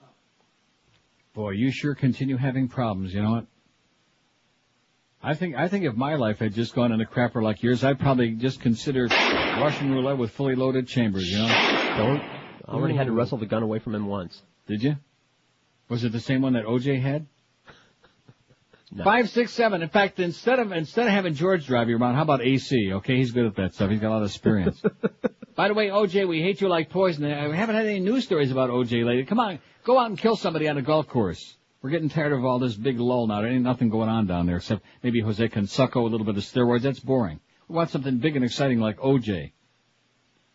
Yeah, here's a call from Hollywood. Hello. Neil. Yes, sir. How you doing? Pretty good. First time caller. All right. Love your show. Listen, I got something for your poll. Okay. You're gonna kill me though, but I think she's so hot. Sofia Coppola. Oh, come on, I'm not kidding. I think she's gorgeous. Do you really? I'm not kidding. I You're love her. into Ever since I schnoz. saw So like you're into Godfather 3, I love You're into that big schnoz. You'd like to Yeah, invade it. yeah, exactly. Like Nicole Mhm. Kidman in that movie. What was it? It was the others one she won the Academy Award for. I thought she looked better with the big nose. Okay. Hey, I got a guy for you too, Michael Stipe. Michael Stipe. R.E.M. Michael Stipe Is that is his name? hot. Have a great day, pal. Okay, get some help. Michael Stipe from Are we putting R.E.M. either of those on there? Sophia Coppola, just to amuse him, okay? Got it. That'll be our comedy vote. Michael Stipe is about as hot as the Arctic Circle. Love their music, though. 5670560. This guy, he's his first time calling. He wants to be a comedian like everybody else who calls. It's not sufficient to have something to say. We're going to be a comedian. Ha, ha, ha. We're going to show you a thing or two. And especially now that we got Ferrall on the air, who's a real hoot. Now that we got him on, you think we had amateur comedians before. You ain't seen nothing yet, sweetheart. Just wait. Trust me when I tell you. We're going to have amateur comedians coming out of our ass pretty soon. 5670560, pound 560. You were right. I should have listened to you. I should have changed the poll. We could still do it. This poll just isn't sufficient to keep up there all weekend long, is it? Well, it's okay. It is? Yeah. I like it. And then I like it. Eric immediately changed the wording on that. Boy, I'll tell you, the pressure on him is so enormous. Within the words hadn't even crossed my lips yet. He was already changing the wording on that poll. What celebrity with a marginal or weak face is still hot? Underlined. Eric, I'm telling you, you're on top of it so much. Maybe somebody's filling in for Eric up there. You think? No. Can't possibly be him. He got those pictures up there really fast yesterday. Like I said, everything he does, his whole life is geared toward one thing. That's to make Beaner Boy look bad. Live and local. This is Sports Radio 560. QAM. This is Steve Goldstein, but you can call me Geldy. Whenever I'm in town, I listen to... Wait a minute, I am in town. It's the 12 to 1 hour. Hi, I'm Sophia Coppola. When I'm not acting, which is most of the time, I like to cruise around with my famous father. Take a left, Sophie. Yes, Daddy. And I'm really learning to take direction well, too. Take a right, Sophie. Yes, Daddy. And now I'm even doing car... Commercials. Oh, Daddy, what do you think this is? Anyway? Buy these Opals wheels. Slow down, Sophie. This campaign's getting stupid. It's all. I don't see Sophie on the list yet, or Demi Moore, but again, I'm just nitpicking, you know what I'm saying? 1201 at 560 WQM. Here's the story that I was searching for desperately. Walmart Wars from the San Francisco Chronicle. Would you like a Walmart Supercenter store to move into your community? Think of the low prices and convenience of one-stop shopping. You just park once and get whatever you need. Groceries, drugs, plants, toys, dog food, even eyeglasses. Sounds great, doesn't it? So why have nearly 200 communities refused to allow such big box stores to enter their lives? Then they know something we don't? To find out, I embedded myself in the Walmart wars that have recently broken out in Contra Costa County. What I learned in a nutshell is that Walmart's non-union big box stores drag down other workers' salaries, destroy downtown business, prevent smart growth development, and increase traffic congestion. What really surprised me, though, is that we, the taxpayers, end up subsidizing Walmart stores by paying for the health and retirement needs of its workers.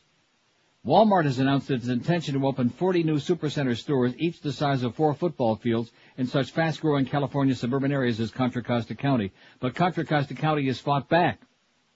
A year ago, they prevented a traditional Walmart store from expanding into a supercenter that could sell groceries. On June 3rd, the County Board of Supervisors voted to ban such superstore centers from unincorporated areas of the county. In making its decision, the board cited a study done by the San Diego County Taxpayers Association, a nonprofit, nonpartisan organization. It found that an influx of big box stores into San Diego would result in an annual decline in wages and benefits between $105 and $221 million, an increase of $9 million in public health costs, and they also estimate the region would lose pensions and retirement benefits valued between $89 and $170 million a year, and that even increased sales and property tax revenues wouldn't cover the extra cost of the necessary public service. And the story goes on. It's on our website, Walmart Wars.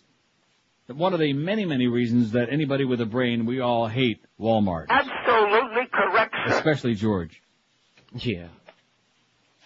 5670560, pound 560 on the AT&T and Verizon wireless line. Don't forget, join George and Miguel after the show today, 3 to 5 at Fort Lauderdale Harley. Beaner Boy would be happy to be there, but he's got to get his car out.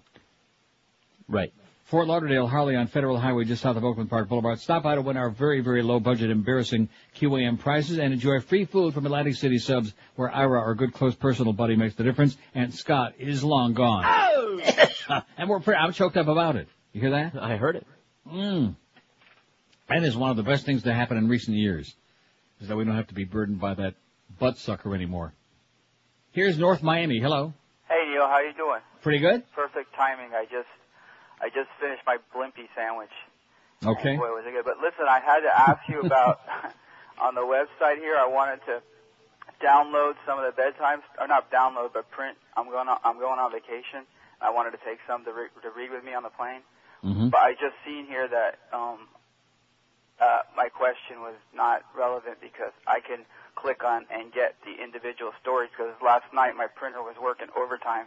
It printed everything on the bedtime stories, so I have all the bedtime stories. All right. Excellent. But listen, I have no extra charge. It's great with the Supreme Court. Finally, after getting beaten up for the past 2 years, something goes good in our direction. But it's a great day when the Supreme Court decides to uphold the Constitution and the Bill of Rights. You know, for now anyway. Well, listen, don't hold your breath and expect it to happen again anytime soon, okay? I know. I have somebody for your poll. Okay. Scott Baio.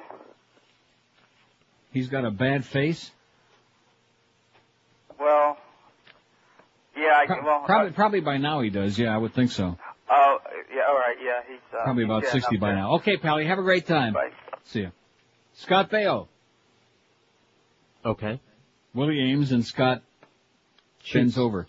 5670560, pound 560. Why do you make up stories like that? That's so ridiculous, okay? Although I notice I haven't seen either one of them in a very, very long time. Maybe they're... Remember that show, Charles on Top? Here's Jane in Fort Lauderdale. I thought Jane had abandoned us. She hasn't texted me in a long time. Not that I'm complaining, Jane. She says, I love the bedtime stories, but I realize yours is an entertainment show and you can't change the world. That's right, Jane. Oh, thank God for Jane. Unlike that bitch that called me a couple of days ago that was bitching me out for being like a juvenile and adolescent. And, you know, like I said, we put all that information right there on our website, okay? If you're really interested in finding out what's going on in the world, we work feverishly for hours and hours to find the stuff that we think you ought to know that you won't just read in your ordinary daily fish wrappers, okay? But that bitch, that wasn't good enough for her. I have to sit here and read to her like some kind of a quisling, which she probably is. Anyway, Jane says, I'll faithfully listen to you as long as you're on because of your stand on the war in Iraq. Well, the Supreme Court ruling is the best news in ages, along with Thurman's passing. You think when you heard the court's ruling, that's what I said just a little while ago, Jane. Listen carefully. Here are some articles I thought you might be interested in. I strongly recommend looking at a website called blackcommentator.com. They have a great article about how Americans live in a bubble where the outside world is seen as inferior. I was looking at your website, all those young people who are dying in Iraq for Bush's ambition, and it really made me sick. The war isn't over no matter what Bush says. We're looking at a quagmire, says Jane. Then she says there are poor... Now, did you write this on here? This is great. She writes, there are 4 pages after this, and then I see George has written not underneath that. I got him if you want him. Jane, cut the crap, okay, sweetheart? I know your intentions are good. She's another one. She's trying to change the show, okay? I'm not saving the world on this show, okay? Have you heard the calls? I'm not going to save the world on some stupid-ass talk show, and neither are you, Jane, so just calm down. I'm doing the best I can. And all of this fuss and fear, I mean, yeah, it was a nice victory for a change, especially with this bunch of Nazis we have on there. But it's so basic. It's so basic, and the public in America has been so brainwashed into believing that the government actually ever had a right to tell you what you can be doing in your bedroom. Who's naughty and nice? Who's sticking what where, you know? Can you scratch your left ear or your right ear? And when is that amendment coming down? You can scratch your ear. Mo wants to know. You can scratch it, Mo, but don't pick it. He's going to be testifying. Yeah, I'm sure he's the voice of experience. Absolutely. No question about it. Good God Almighty. Can you? Well, I sure hope that Mo gets a lot of free meals the next few months, because if they're going to extend his contract, he's got to build up a real supply in there for the next couple of years, so we don't run out. Maybe he'll be hanging out at the old seed and feed store. Here's one that says, Cameron Diaz and Demi Moore have weak or marginal faces, question mark. Well, I look, is everyone blind? They're both gorgeous, it says. How about these two, Ellen Barkin and Leah Remini from King of Queens? We got him.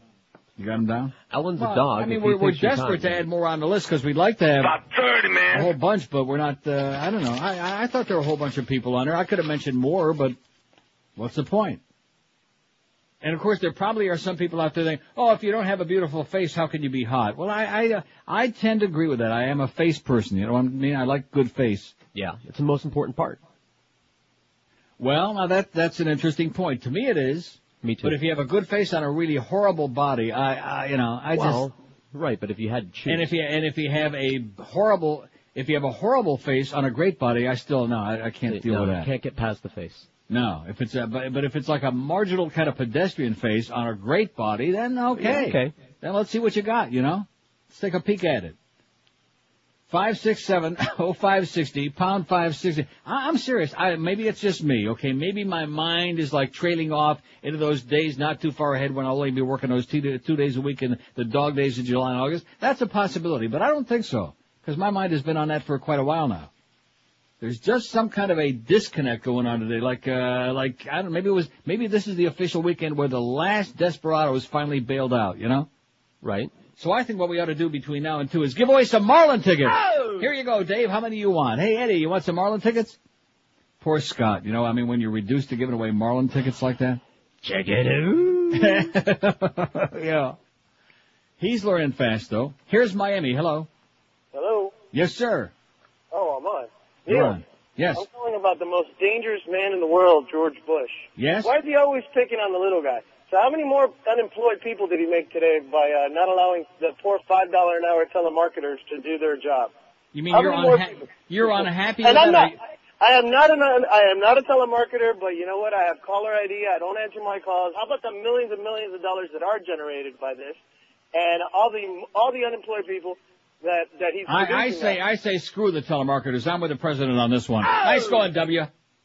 I mean, like with anything else, if you throw enough crap up in the air, sooner or later we'll agree with you on something, W, and this is one I agree with him on. I mean, he has caller ID. Well, whoopee-doo. I don't want the goddamn phone ringing 50, 60, 80, 100 times a day with some jackass. I realize everybody's got to make a living, but go out and do some honest thing, okay? Right. I don't want to be bothered. They don't. I don't want to be disturbed in the privacy of my home any more than you'd want to have those goddamn Jehovah's Witnesses pounding your door down. Oh, Jesus is the way, and all this other crap with their watchtower and all this other baloney. Go peddle your... Oh, you should see the Getchkis they got on the street corners here, man. Oh, they make the ones in New York pale of insignificance. Really? And every one of them is like a freak. You know, they got like one eye where their left ear is supposed to be and their nose is where their ass was. Like Banjo Boy? Freaky. Banjo Boy is a class act compared to these people, okay? Banjo Boy would be embarrassed. He wouldn't even socialize with these people. And they're on street corners. Jesus is the answer. Here, and they're handing out these pamphlets, all these Getchkis. Give me a freaking break already, okay? Save us from goddamn religion. Live and local. This is Sports Radio 560. QAM. Lord even loves Neil Rogers. Ew, good. I thought Christianity was fairy tale. Absolutely. This religion thing was not for me. No! They held a big convention and let me in for free. I had no idea what I was about to see. Alright! They were speaking in tongues that made me a believer. It was kind of fun to stick it out of my mouth. Speak in tongues. They got me believing my tongue is weaving from side to side.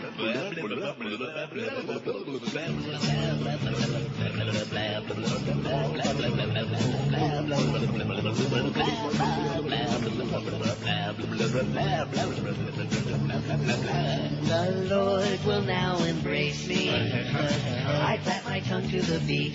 Now, whatever I do, He'll forgive me. Because now I speak in tongues. That makes me a believer.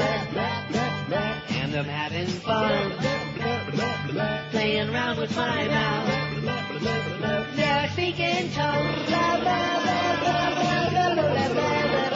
12:17 at 560 WQM. It is the summertime. It's a rare opportunity to speak to all those young people who haven't been dragged out of town by their parents or are stuck in humid, hot, insufferable South Florida in the summertime. All you kids out there, religion is bullcrap, okay? Your parents lied to you just like they did about the Tooth Fairy and Santa Claus. All this God bullcrap. Religion is just a big business. Just a bunch of brainwashed masses. And, of course, then you got the zealots. Yeah. I have never met a religious fanatic in my life who wasn't a certifiable crazy person. Have you? No. The more religious they are, the crazier they are. Absolutely correct, sir. So when somebody starts hocking you with a bunch of God this and Jesus saves, run like a son of a bitch and call the police. Call the God Squad. Call anybody. Oh, here's a good story. Kentucky priest convicted of sexually abusing 2 young brothers. A Roman Catholic priest was found guilty yesterday of molesting 2 young brothers from a family he had befriended. The Reverend Daniel Clark, this is in Shepherdsville, Kentucky. The Reverend Daniel Clark, convicted on 2 counts of sexual abuse, had pleaded guilty in a similar case 15 years earlier, but was allowed to remain a priest. Are you following that sentence there? Got it. He had pleaded guilty 15 years earlier, but allowed to remain a priest. The jury yesterday recommended the maximum of 5 years in prison on each count to be served consecutively, not simultaneously, but one side by each, one after the other. This defendant, more so than any other, needs to be in prison, prosecutor Michael Mann said. He said the 55-year-old Clark had a chance to change, and he didn't do it. The victims, now 12 and 13, testified they were abused by Clark in their home and on outings with the priest. Prosecutors said the molestation took place over a 4-year period ending in 2002. See, the homophobes out there, they're always saying, oh, no, it's the fags in the church. They're just, the overwhelming majority of these are adolescent boys. It's just teenage boys. Bullcrap. How many of these stories have we done over the last couple of years? About 500? Right. Even though we know... There's no fact in the church. We know that. And we also know that like 98, maybe 100% of priests are all a bunch of fags. We know that.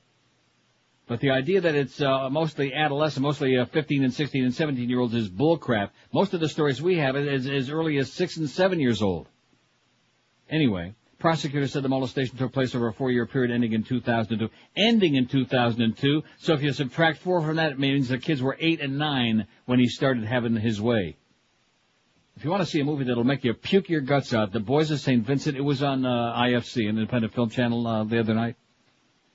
Yeah.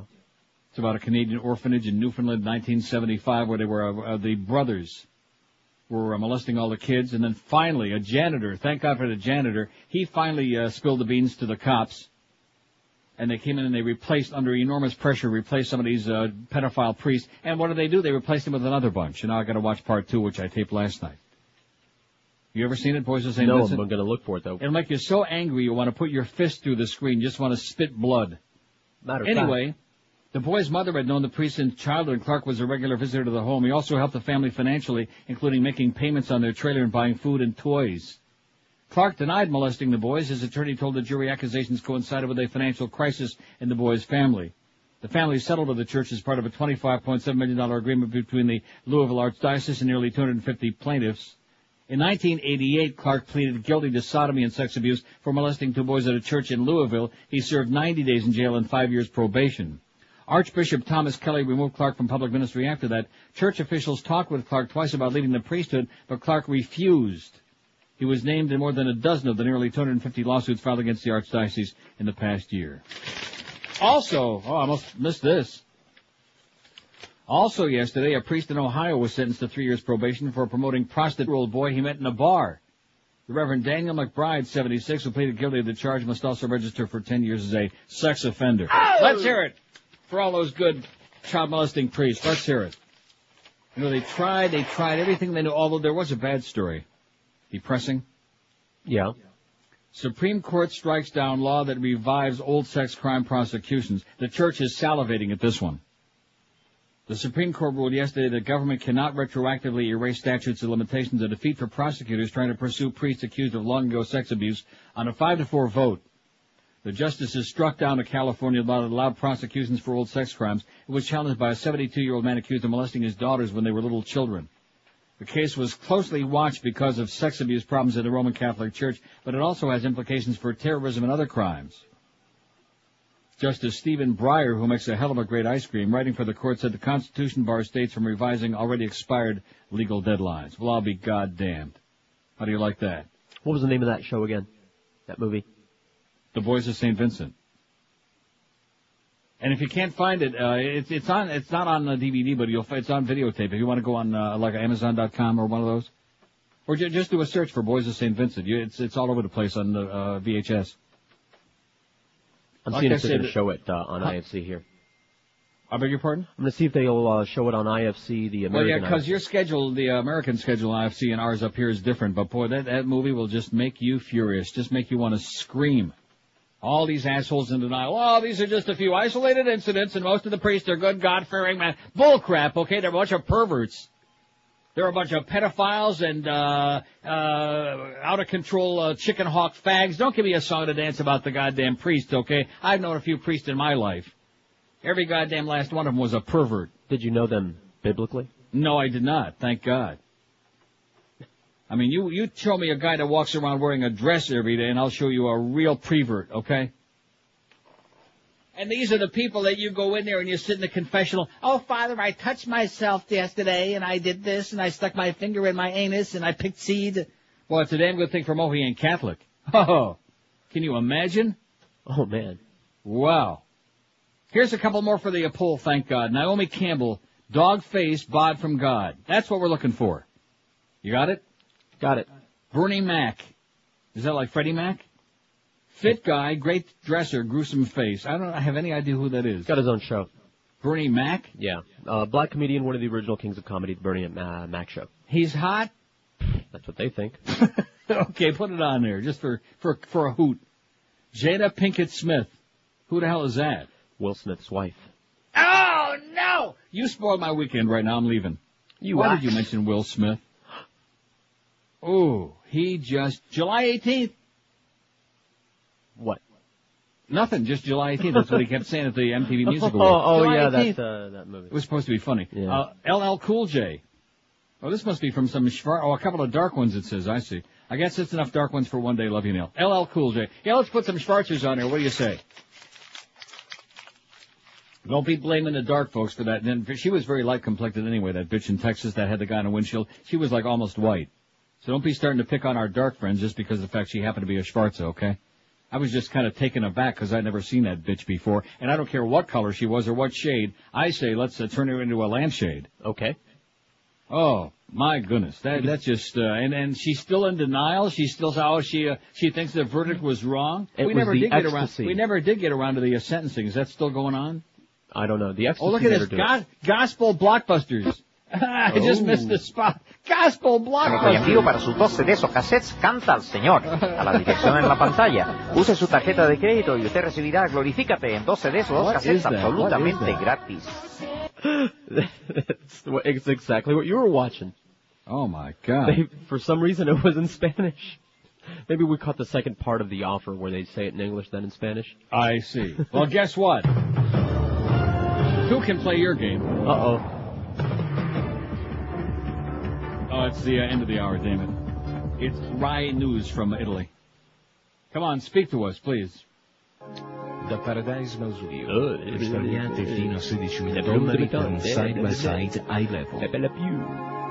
Sono Elia Camilli, chiamatemi, sono a vostra disposizione. You know something? This must be a spot for Mo. It's the Paradise Mausoleum. So I couldn't find that movie on IFC, but they are showing The Way of the Gun this month. Oh, well, that's good, but you got to see The Boys of St. Vincent. I must. I can't find it. Well, just do a search on it and you'll find the tape. I'm sure it's like about, cheap as all hell. Even you can afford it, okay? Probably about $8. Yeah, you can handle it. Not till I get that check. Oh, I'm not so sure I'm going to send you the check after you turned Beaner Boy into Mr. Coma Man. He hasn't said 10 words today. He's been really busy. Doing what? Trying to get his car out of the impound. See, here we go. He's been busy trying to get his car out of the Hialeah police, out of the... He's always got a whole bunch of other stuff. This week, let's wrap up all of the extraneous stuff that has nothing to do with 10 to 2 on WQM. This is what I'm starting to be very concerned about, okay, is people who, like, during the hours that they're supposed to be working, they're on the time clock, the clock is ticking. That's what Clarence said. A kid that's getting paid heavy, heavy-duty bucks. And he's sitting there, he's got this problem, he's got that problem, his dog just peed on the floor and he hasn't even bought one yet. You know, all of this other crap. It peed on his crotch. Yeah, that's always a good excuse. That's what Mo said, too. He said it was his dog's fault. He had all that stuff up his... Live and local. This is 560. The radio's all yours now. QAM. All the crap you can unwrap. All the slime all the time. And now, here's Comical Ali, the former Iraqi Minister of Information, with today's health update. Good news! There is no such thing as SARS. You cowardly American infidels have nothing to fear. That's why leading health experts encourage all Americans to fly to Beijing, China, and lick the doorknobs of the restrooms at the local walk-in clinics. Also, a new study shows that smoking cigarettes is good for you. So smoke 'em if you got 'em, America. With today's health update, I'm Mohammed Saeed Al-Sahaf. May God roast your stomachs in hell. Stay tuned to this station for more updates from Iraq's Minister of Information. Have you seen him on Abu Dhabi TV? Yeah, his hair's all white and Baghdad Bob. He's a panic. He's a hoot. I say let's replace Mo with him. Oh, sure. 5 to 8, Baghdad Bob. Then a great lead-in for Ferrall. I'd listen to that. I hope that LeBron James dies in a car crash. Yeah, stuff like that. For, let's see, 5 hours. Here's a fact that says, how about Mimi Rogers as in massage?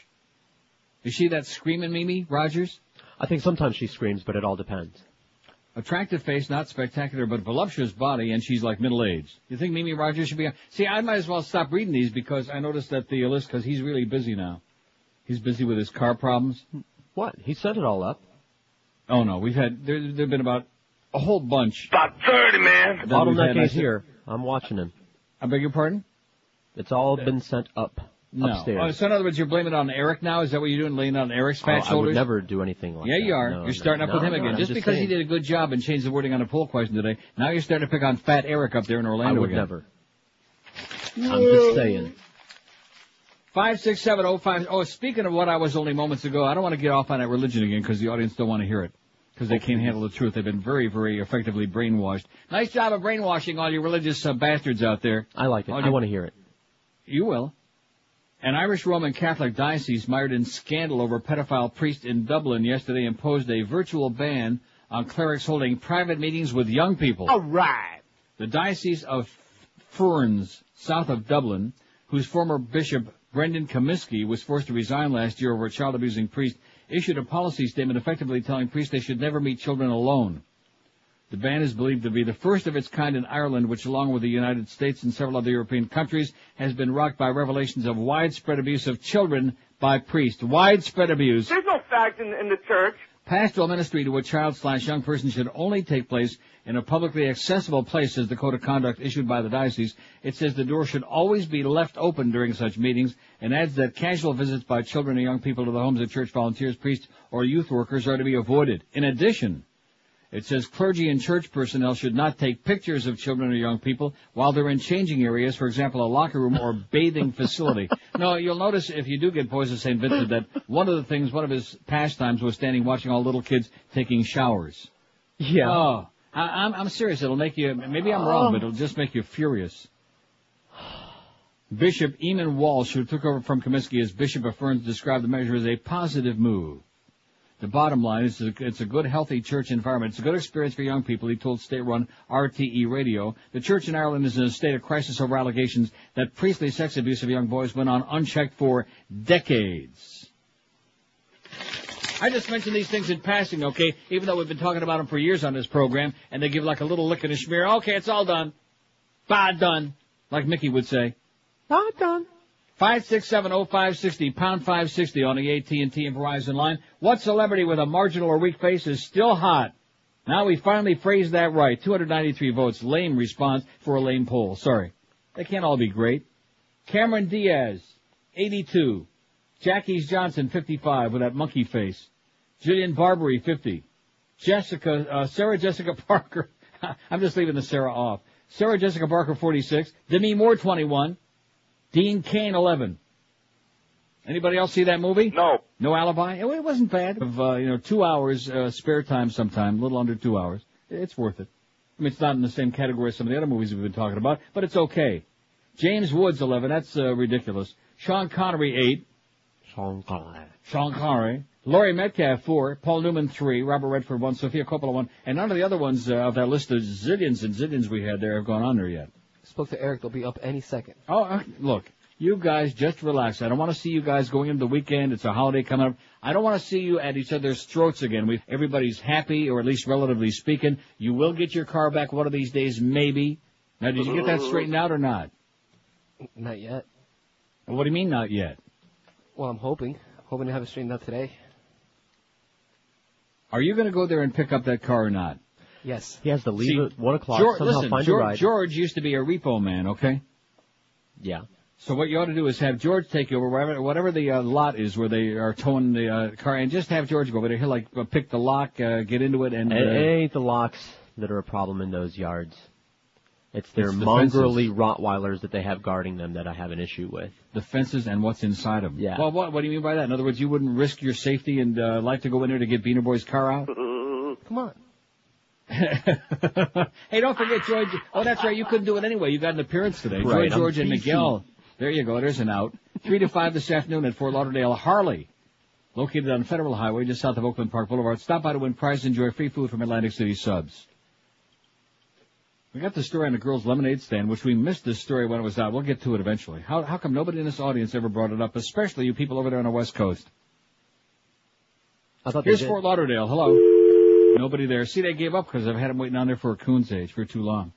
And now the phone is ringing in the other room, which means there's probably some kind of a package downstairs or the building's on fire. 567-0560, pound 560 on the AT&T. Here's Fort Lauderdale on 5. Hello. Hello, Neil. Yes, sir. Oh, okay, great. By the way, those pizza places in Chicago, Uno's and Due's, they're the two most popular. Uno's and Due's, but isn't there one that begins with an M, like, movies? There's several. Every joint in every neighborhood is famous. Is it Maria's or something like that? Whatever. I never heard of that one. It's been a long time. They also like ribs in that town. No, one thing about that pizza, though, it's very, very heavy, number one. One slice is like a meal. And number two, it's really greasy on the bottom. I mean, don't get me wrong, I like it, but boy, it's so damn heavy. If you can eat more than one slice, you got a big appetite. Well, you know how you get around the grease, different ingredients. If you put pepperoni in it, it's going to be greasy, but you can try frying the pepperoni first or broiling it. And if you put mushrooms in deep dish, it gets soggy, so you could try sautéing them first. Nevertheless, Maureen Dowd, did you ever see her? Picture of her? Yeah, she's interesting. She's kind of a hottie. I haven't seen her in like 10 years. Yeah. Well, let's put her on there just for old time's sake because she writes such great stuff. Great. She is a wonderful woman. She wrote that thing about Reagan a long time ago when he was in Hollywood and he was smoking pot and cross-dressing with Nancy and some chief executive officer of some big company. You remember that? Oh, no, not really. When he was cross-dressing with Nancy, was he wearing that little red dress? Must have been tight. It was even tighter than the one Sarah Goldfarb was trying to get on. She wrote this article back when Reagan was on the last leg of his second tour in office, and he was campaigning for George Bush. It was a long time ago. She's sensational. I love Marina. She's my favorite. She sure is. And she's definitely the hottest person at the White House. Okay, we'll put it on there, pal. Thanks a lot. Thanks. Bye. 20 till 1 at 560 WQAM. We got the Mad Dog at 2, the Humper at 4. We're Sports Radio 560 QAM. Off for the sucking.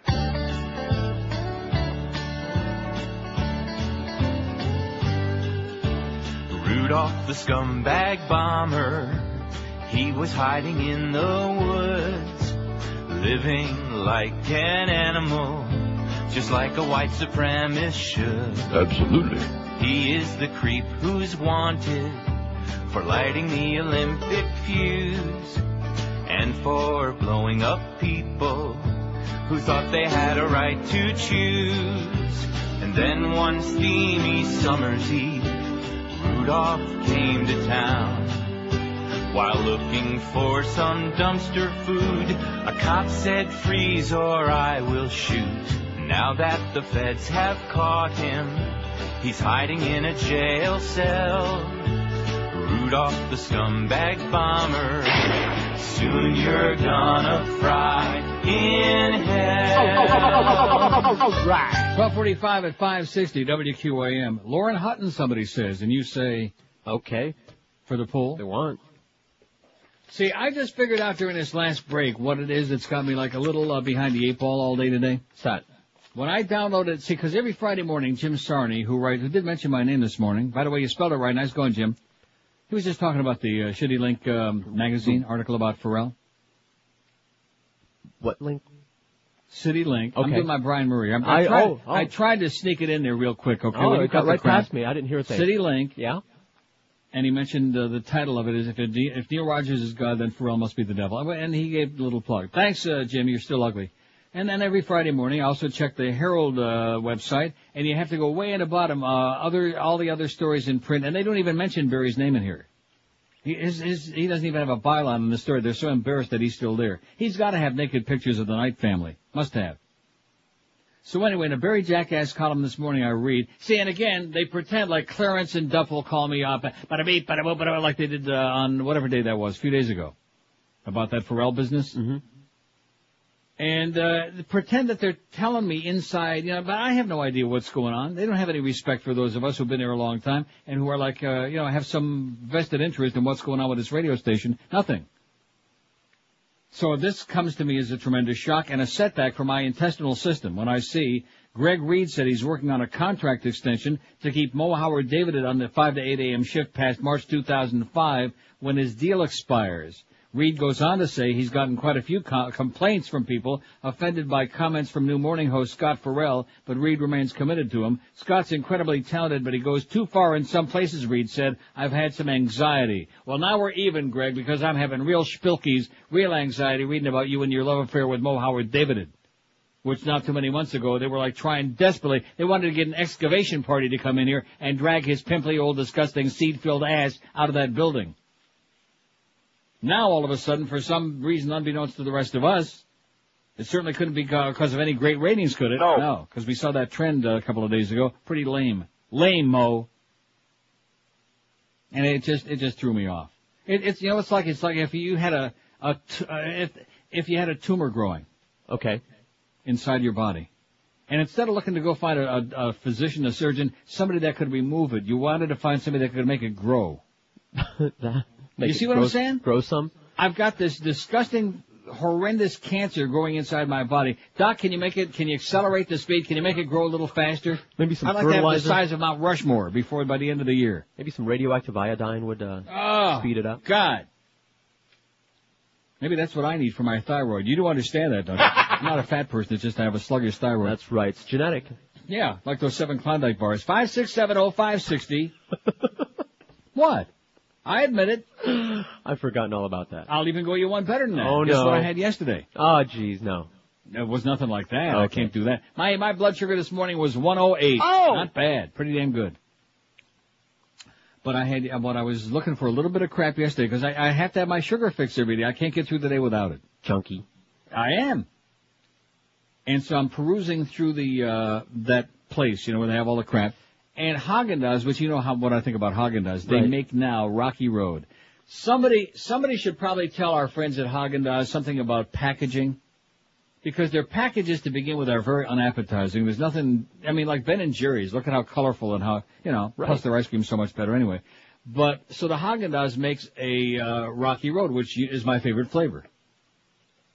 But the carton, what's the little symbol they got? They got like a little square of chocolate and next to it like a little fluff of marshmallow. And that's it. It wasn't great, it wasn't bad, it was edible. It was just a pint. And of course, like that guy that called in, I just ate half of it and put it in the refrigerator. Yeah. It's still there? No. Didn't I? No. I didn't eat half of it or put anything in the refrigerator. I sucked it down like there was no tomorrow. Rocky Road. Boy, I do love Rocky Road. It is good. I'll tell you, Baskin Robbins makes a great Rocky Road. In fact, that sounds like a great idea for lunch. There you go. You know, just crush a vitamin into it. I'll crush one of my Glynace pills for my diabetes into it. That's Sure. good. Send that blood sugar skyrocketing down to about 3. Here's a call from Boynton Beach. Hello. Hey, Neil. Yes, sir. Hey, I think the pizza you're talking about in Chicago is Malnati's. No. Does that sound right to you? I've heard of that, but I've never been there. That's spectacular. Unfortunately, I lived in Illinois for a while, and I hated it, but then I had to come here. But you know. I know I've been to Uno's, and there was one other one. I think it was Maria's or Mary's or something like that. It was great. Yeah, but if you ever get up there, Malnati's is real good. Anyway, keep preaching against the Bible thumpers. Keep Okay, preaching pal. the word, brother. Talk to you later. Okay. God bless you. I'll pray for you. The Bible thumpers are the crazy people, okay? Jesus is gonna... And, of course, I'm crossing the street, and this nutcase is on the corner trying to hand these pamphlets out. And I look around, everybody's looking at him like a crazy person. You want to know why? Because he was? Because he is a crazy person. I see. I'm serious, like with one eyeball on the top of his forehead, like Cyclops. I mean, just bizarre. Strange. What celebrity with a marginal or weak face is still hot, we're asking today. This poll is going over like a pregnant pole vaulter. 336 votes. Weak. Cameron Diaz, 89. Jackie Johnson, 59.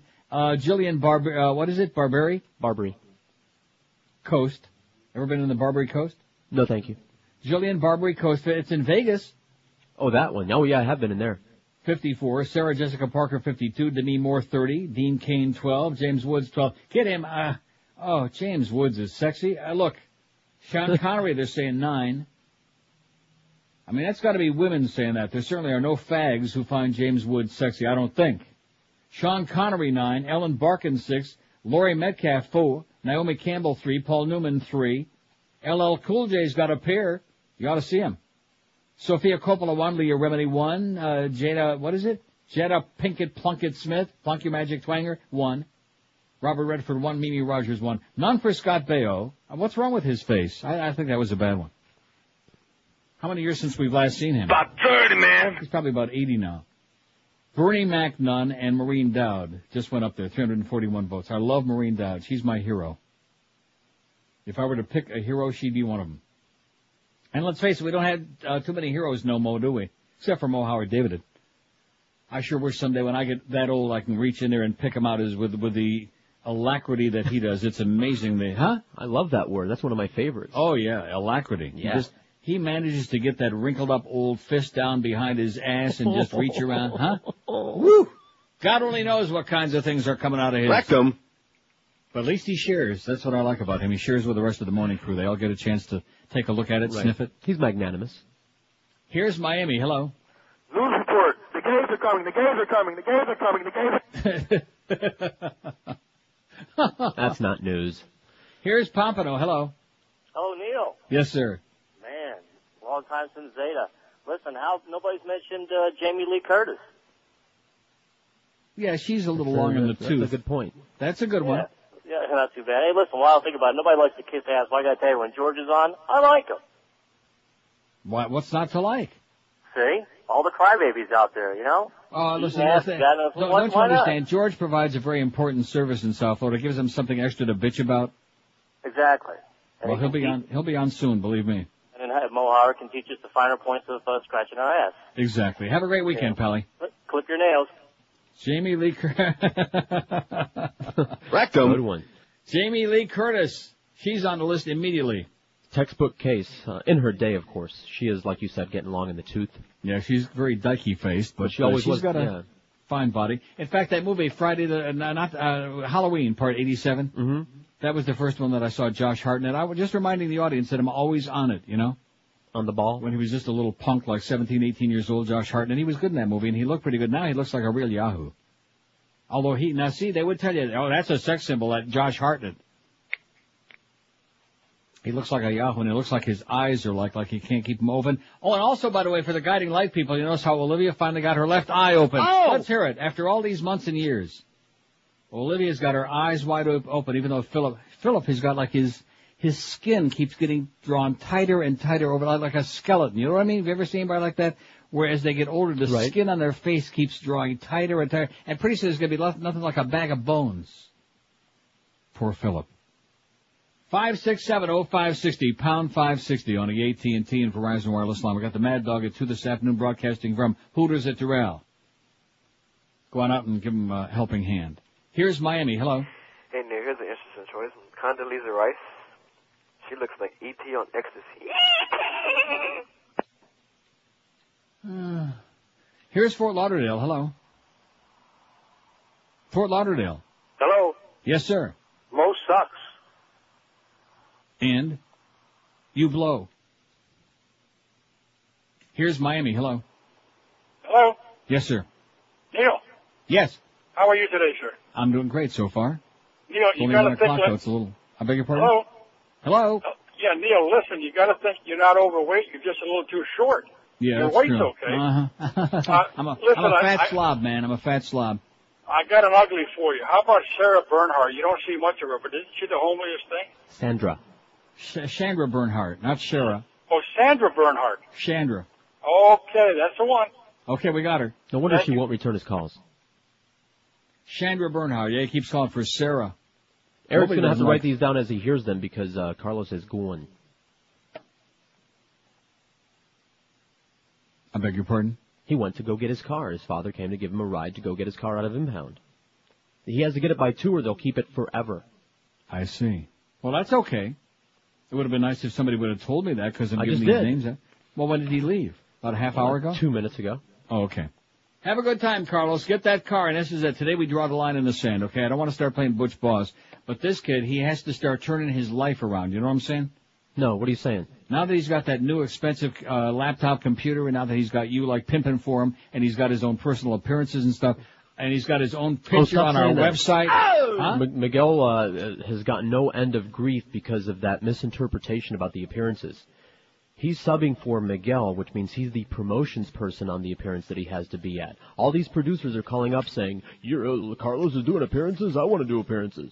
Well, what do you mean all these producers are calling up saying that? Do they all have of a them, name? every last one of them. I don't know who he calling said. Up who? I'm quoting Miguel. He said, all these producers are calling me up wanting to do appearances because they think Carlos is being featured at appearances now. I got news for you, mister. Those producers ain't no beaner boy. Live and local. This is Sports Radio 560 QAM. 1 to 2 hour.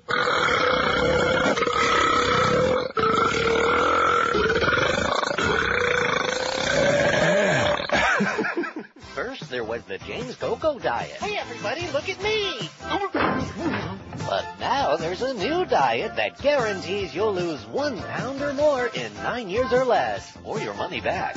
It's the Al Sharpton Strike Diet. Well, what you got to do is look for something to be pissing you off real bad. Then you get angry, see? Stamp your feet and hold a chicken leg in your mouth like this, see? I refuse to eat it. Well, just a bite now and then. So try the new Al Sharpton Strike Diet. And with every pound you lose, Al will personally resize your rings. 102 at 560 WQM. Happy Friday, too. We hope you have a wonderful weekend, a safe and happy July 4th holiday, which is coming up not that distant, right? Happy Canada Day Tuesday. July 1st is Canada Day. Sunday is Pride Day here, the big gay Pride March. Everybody has got something for them, you know what I mean? Everybody's got a little something. Now, this story in the Naples Daily News we somehow missed, and it just breaks my heart because it's a classic example of America at work. Forget about the Gulf of Mexico. Who cares about the breathtaking sunsets?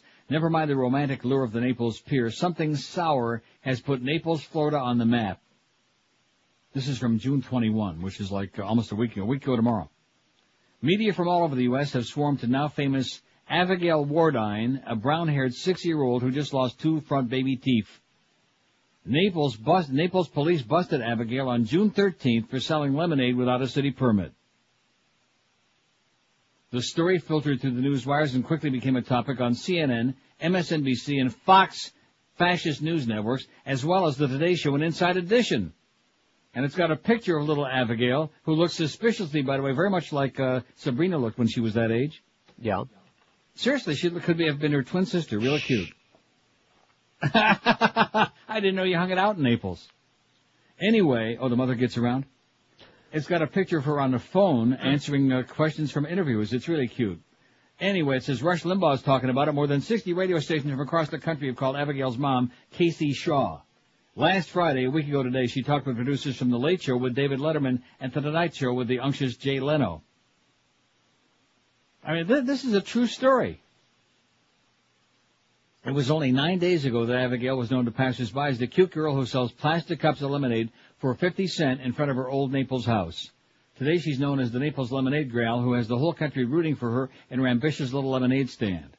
It turns out not so many folks knew somebody needed a city permit to operate a lemonade stand. Even Naples Mayor Bonnie McKenzie bought lemonade from the small setup before Abigail was forced to close it. I've been a customer of hers more than once, McKenzie said. That means I've aided and abetted. You know what? I'm not one bit sorry. It's good lemonade.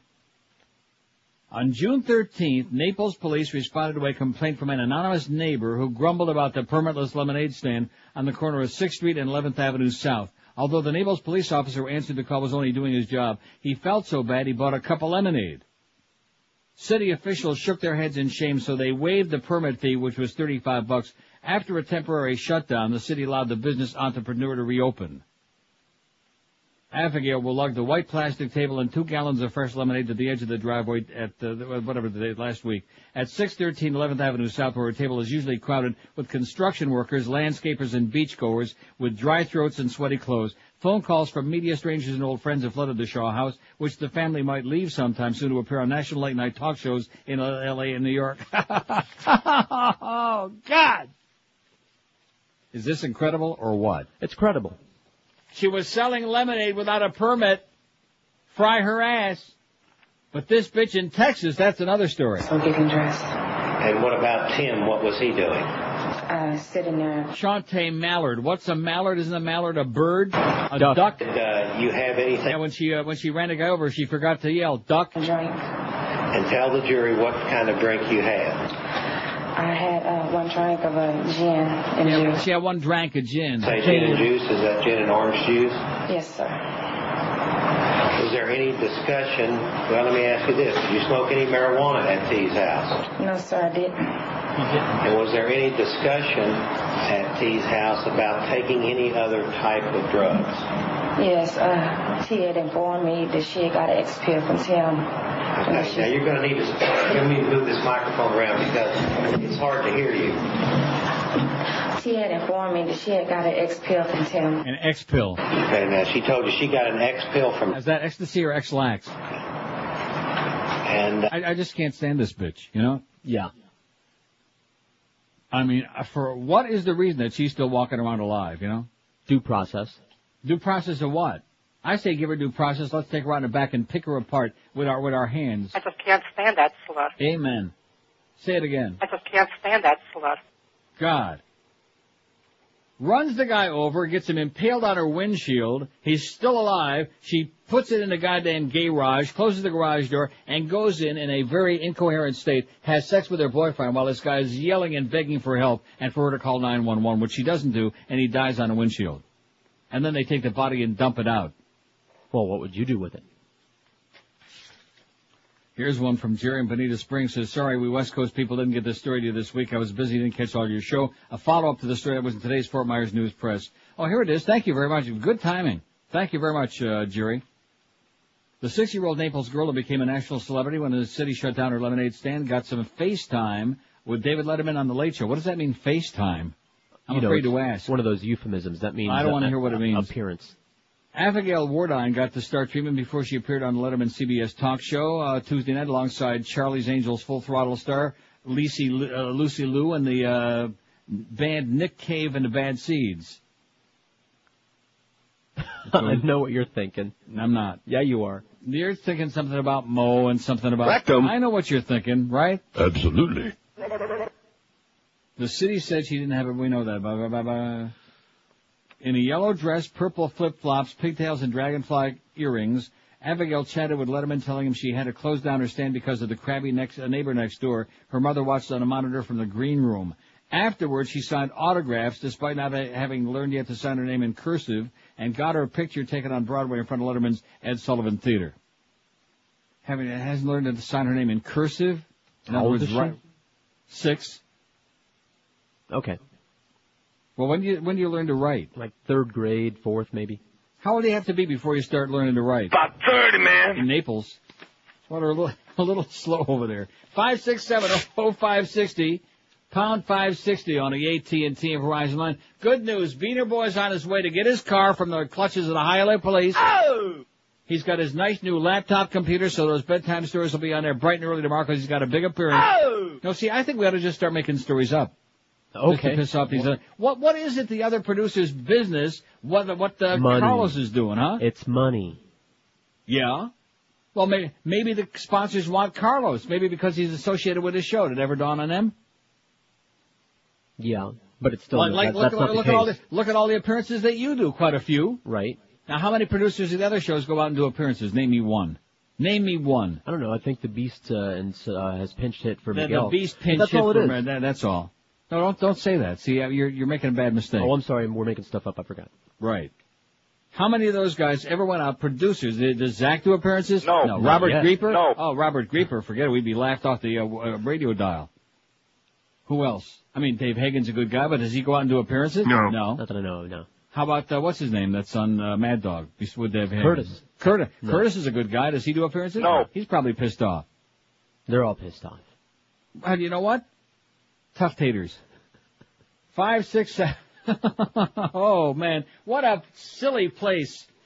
What a silly juvenile place it is at QAM. Thank God I'm not there to be a part of it, to inhale it, to absorb it. I'm already depressed enough from the Barry Jackass story. I'm serious. It's just taken me aback. We thought we were really riding the old rocket, so to speak. You know what I mean? Like Mo. Rectum. He's been riding the rocket. The pocket rocket. And Ferrall is on fire. We took that poll yesterday. A just overwhelming endorsement, the likes of which we've never seen in this market, in which generally they don't like anybody, including me. But now Greg Reed again just won't stop. He needs to be put in a rubber room somewhere. We need to have a 6-month hiatus so we can have enough time just for things to calm down and come back to earth, so Greg doesn't keep dicking and dicking and dicking and dicking and dicking. You know, he can't stop dicking. I know there's a lot you'd like to say there, but we both need the job. Here's Fort Lauderdale. Hello. Hello? Yes, sir. Oh, hi, Neil. George, nice to talk to you. Have you tried the Ben & Jerry's Coffee Heath Bar Crunch? Best in the world. Gotta go. Coffee Heath Bar Crunch. Are you schmitting me? Was that he was getting a call? I guess. Probably. Does he have the name right? Is he talking about the English Toffee Crunch? No, he's talking about there's one that's called, they can't get it right. It's called Coffee Toffee something. Okay. I've had that. I mentioned it. He probably heard about it from me like weeks ago. I had that. Been there, done that. It was good. I'm not that big on coffee anyway. I don't drink coffee. You did? But I like coffee, not necessarily coffee-flavored things. No, well, that's what I meant. Yeah. Now, there's one brand that all they sell is I guess it's, what you call it? Hills Brothers? No, the coffee shops, Starbucks. They have their own line of ice creams, but of course they're all some kind of, mocha this, coffee that, they're all coffee flavored. Makes sense to me. It does? No. Anyways, they're still working on the sentencing of that bitch, okay? They haven't figured out who's going to pull out her fingernails, who's going to yank out her eyeballs. Well, what are you laughing about? I know they're auditioning for that. Oh, hey, listen, I'd be on a plane. You just give me the invitation, okay? And it doesn't have to be embroidered. And I'll be there in no time at all, that bitch. This is one of the most disgusting, grotesque. How about execution by piñata? Okay, sounds good to me. We make you a piñata, and everybody grabs a stick. Right. And sticks it. Rectum. Maybe that's what Mo's auditioning for, huh? Come on, Mo, get your hand out of your ass, okay? Some people have their head in their ass. Mo's got his fist in his ass. Jesus, maybe he's practicing for something else. What? Maybe he's going to have like a little orgy with Clarence and the Beast. Did Clarence ever show up today or not? Yes, he did. He did show up, because I wasn't sure if he'd show or not, because he followed up after Muff went to the proctologist the other day. Yeah. And I heard they had to get the Roto-Rooter man in there. Maybe that might have been just a rumor, but that's what Duff was telling me. 113 at 560 WQM. I want to tell you about a place for the holidays and for any time in South Florida, because it's always 100 degrees in the shade. Barbecues galore, where you'll find the best selection of Weber grills and accessories, starting with the amazing Weber Smoky Joe portable charcoal grill for under $28. And it's perfect for any July 4th picnic. Nobody can beat Barbecues Galore's incredible selection of top-quality grills, including so many that you won't find no place else. They carry a full line of grills, including Weber, Viking, Jen Air, Broil Mate, lots of exclusive grills, like I said, like the Turbo, Barbecue Chef, Cook On, and Captain Cook. And not only that, but they're all at the guaranteed lowest prices in the world, too. Right now, take advantage of no payment, same as cash financing, till January 2004 on approved credit. This week, take home the amazing 3-burner Cook-On grill, our Barbecues Galore exclusive. It comes with a host of great features, normally only found on more expensive grills, like 42,000 powerful BTUs, porcelain-coated cast iron burners and cooking grills, and a generous 625 square inch cooking area. I guarantee you won't find another grill like this one for this kind of price. Now only $349, and you'll only find it at Barbecues Galore. Once again, perfect for that 4th of July cookout. Don't forget, Barbecues Galore is a place you're going to love shopping. They treat you well. They're great folks. They know the business inside and out, and they've got every kind of accessory and grill you've ever heard of. It's America's best barbecue store, and they got stores in Plantation, on University Drive in the Fountain Shopping Center. Call 954-423-1400, and Coral Springs on the corner of Sample and Rock Island. Call 954-757-6668. Everything in the universe you need for barbecuing at Barbecues Galore. All the top brands and unbeatable prices, too. Live and local. We're Sports Radio 560 QAM.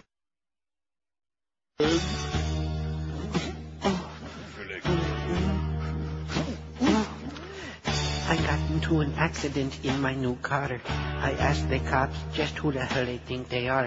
I tried to throw my weight around, but miserably failed. So they threw my Beaner Boy ass in jail, and I got bunged. They did the Beaner Boy bung. It is their way of having fun. Done the Beaner Boy bung. I like to take my bath in the sink to help keep my giblets nice and clean. When I tried to apply my baby perfume, right there in the sink is where I got screwed. I got bunged. They did the Beaner Boy bung. They like their boys tender and young, so they did the Beaner Boy bung. Old man Mo, he moseyed up to me. He said, "You're the cutest jailbird that I ever did see. I'm gonna pop your cherry. There ain't nothing you can do, 'cause you can't pick your boyfriends in the tombs. Let's bunk." They did the Beaner Boy bung. By and large, they all would come. All over the Beaner Boy, they would bung. Come here, baby.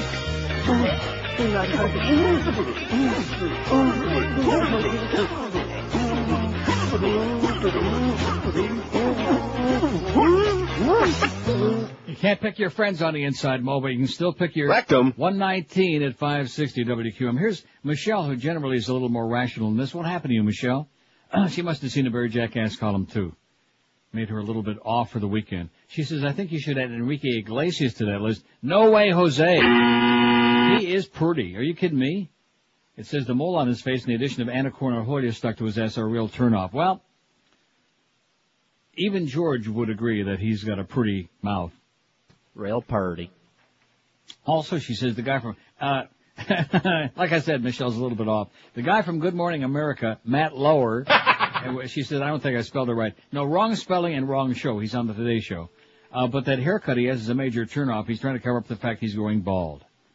And please don't put him on the list. Or Enrique. She says, I love the bedtime stories. I read them every day. Screw those MFers that say otherwise. Right on, Michelle. Also, for the Hot Couples Contest, I think instead of so much breast exposure, an occasional penis or Speedo to accentuate or give the illusion that we can see it would be good. Well, you know, that worked for Aaron. Aaron and Amy won the second one. Right. Not that they needed any extra help, I don't think, but, you know, it might have just put them over the top. It might have been just the extra lift they needed. Everything helps. Right. And we're not going to be showing no naked penis, okay? Those of you people out there that want to see penis, our website is not the place you'll see penis. You'll see an occasional... Huh? We will get a police sketch artist to to make a drawing of the picture of the penis that they send in, though. And we'll post that. Right. Oh... Yeah, that one picture of Aaron on the second Hot Couple Contest, believe you me, he had not only 4 pounds of bratwurst stuffed in his shorts, but a couple of cucumbers, too, I think. Man. And whatever happened to the other one that we had? That artwork never got on there, the one where Mo was checking that out. You remember the one I mean? No. Yes, you do. I do? Where Mo's head was right next to Aaron's package. You don't remember that? That one, no. That one. That never did make it. I never don't know made it yet. that. Well, see, you got a lot of work to do, Beaner Boy, with your nice new expensive computer now, okay? Get busy. Get with it. Get jiggy with it. Let's see, here's one of our regular faxers who says, I caught Frailty. Oh, I wish I could find that. I'm going to scour more places this weekend to try to find it. I saw Frailty on HBO. It was good. However, no Requiem for a Dream. Okay, like I said, when I find it, I'll find it. Check the HBO schedule. You should be able to find it. Only, I don't get HBO here.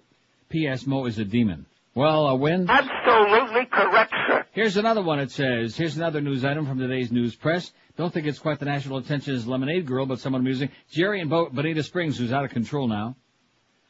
Naples, a burglar who broke into a Golden Gate home, got naked, opened a cold beer, and then got caught after the homeowners returned and surprised him, deputies be saying. Thomas and Jean Weibling told deputies they saw the naked unarmed burglar emerging from their bedroom when they arrived home just before midnight Wednesday. He sprinted out the front door, but left his shorts on the bed with his wallet and ID in the pocket. Oh, good thinking. Convenient. Deputies responding to the Weibling's 911 call said they found Walter Markham Crodell, 47, hiding in a backyard down the street. They say he broke into another house after the Weiblings and surprised a resident there before running away. The Weiblings found a cold open beer in their home office and a jewelry box open on the bed, deputies said. One of their prescription medication bottles was in the pocket of the shorts that were left behind. Sheriff spokeswoman Sherry Mausen said Friday deputies don't know exactly what he was up to. He didn't seem to be very cooperative to deputies after they arrested him. He was charged with burglary of a dwelling and resisting arrest without violence. Yada, yada, yada. He also uttered that all he had to do was tell his lawyer he had been stoned, and that would get him out of any burglary charges. This is true. Maybe he got stoned from those drugs he was taking. Maybe he was doing a Sarah Goldfarb, you think? Might be. Uh-huh. Maybe he was doing some purple ones. 5670560, all the Sarah Goldfarbs all the time. You notice, was it yesterday? I think it was. That I tried to do that thing, or maybe it was Wednesday, about because I told my, it was Wednesday, my Klondike bar story. Right. Eating 7 of them in one day within a matter of 3-4 hours. And they won't fess up. I'm the only fat pig, I'm the only fat slob, and I'm the only one with, enough balls to tell it like it is. See, if you wanna sum up the human race, if you want to find one word to describe most people, you know what the word is? I give up. Weak. Okay. Most people are weak. They can't think for themselves. They want everybody to like them. They don't want to admit their foibles. They want to pretend that they're perfect. They have no weaknesses. Everybody else is out of step except them. Most people are weak. That's why most people are sheep. They're looking for somebody else to lead them down the garden path. Some schmuck to feed them a bunch of bullshit. Here's a call from Fort Lauderdale. Hello. Hi, Neil. Yes, ma'am. How are you? Great. How you doing? I'm doing pretty well. Jealous that you're in Toronto. We were trying to make it to Ontario during the summer, but probably won't. You know. Sorry. No money. No money. Is it Giordano's that you're thinking of? What is it? Giordano's. For the Giordano's. In fact, you know something? It doesn't begin with an M. It begins with a G, but that's not the one. It definitely begins with a... Is it? Well, the original one was Gino's East. That was like one of the very... That's the one. That's it. Gino's East. Okay, because it's like right off of Michigan and Ontario. That was like the very first one. Right. And then I guess it went to Unos and Duos. And then Giordano's became the next really big in one. And they do like a stuffed spinach pizza. Oh, boy. Oh, it's really, really good. No, I was at Uno's and also at Gino's East. Those were the two. Long time ago. Okay. Gino's East was really greasy. That's the one thing. I grew up in Chicago, so I used to go there all the time. I'm a teacher, so I only get to listen to you during the summer. I was very upset. You're going to 2 days, but it's better than nothing. So I'm going to get George for the 3, but I'll be listening every day until I go back to school in August. But I had one question. How's the thanks for calling lady? Oops. The thanks for calling lady? Oops.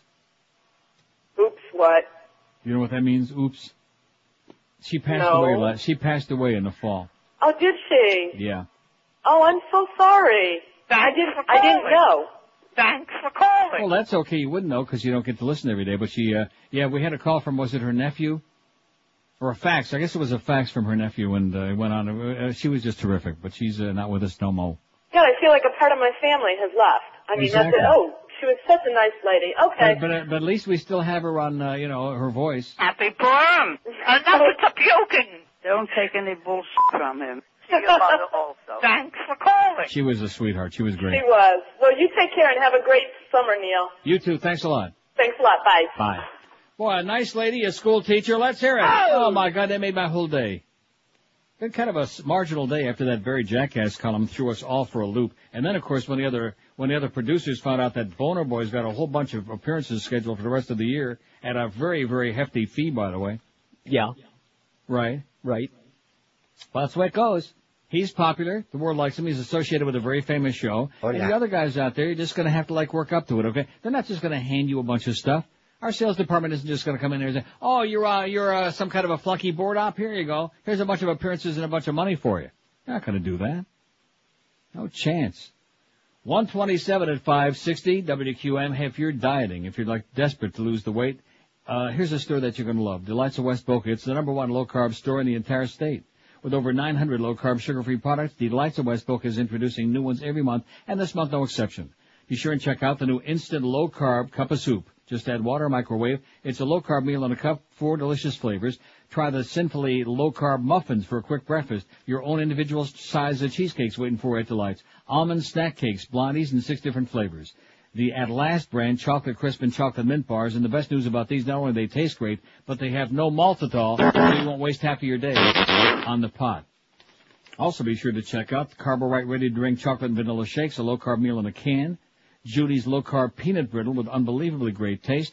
They've got low-carb hot cocoa, apple cider, blondies, brownies, low-carb pastas, sauces, dressings, chips, chocolates, and their world-famous Carbolite ice cream, too. So instead of having to shop in your supermarket, desperately trying to find something with low carbs, here's a store that's entirely dedicated to you. And don't forget, all the Atkins brand products are on sale all day, every day at Delights of West Boca. They're open daily 10 to 10. You'll find them on the northeast corner of Glades and 441 right next to Boston Market. You can call them toll-free at 1-877-LOW-CARB. You can also shop them right on the web at lowcarb.com. Delights of West Boca is your official Atkins retail center. Live and local. This is Sports Radio 560. QAM. Howard David's a bitch.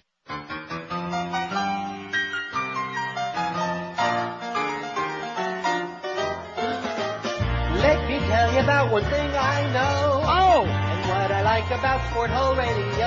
I want to talk about it, wrap my life all around sport. Wrap my life around sport. Watching men play games and doing the waves. Being bored and even getting me late. I want to talk about it, wrap my life all around sport. Absolutely. Around sport. I'm afraid of women, they got breath. And got a lot of cooties on their breath. I'd rather watch men play with their balls and join them in the shower stalls. But so tight, sweat so sweet. I have a fetish for athlete feet. I want to talk about it, wrap my life all around sport. Wrap my life around sport. Go, fellas. Sport.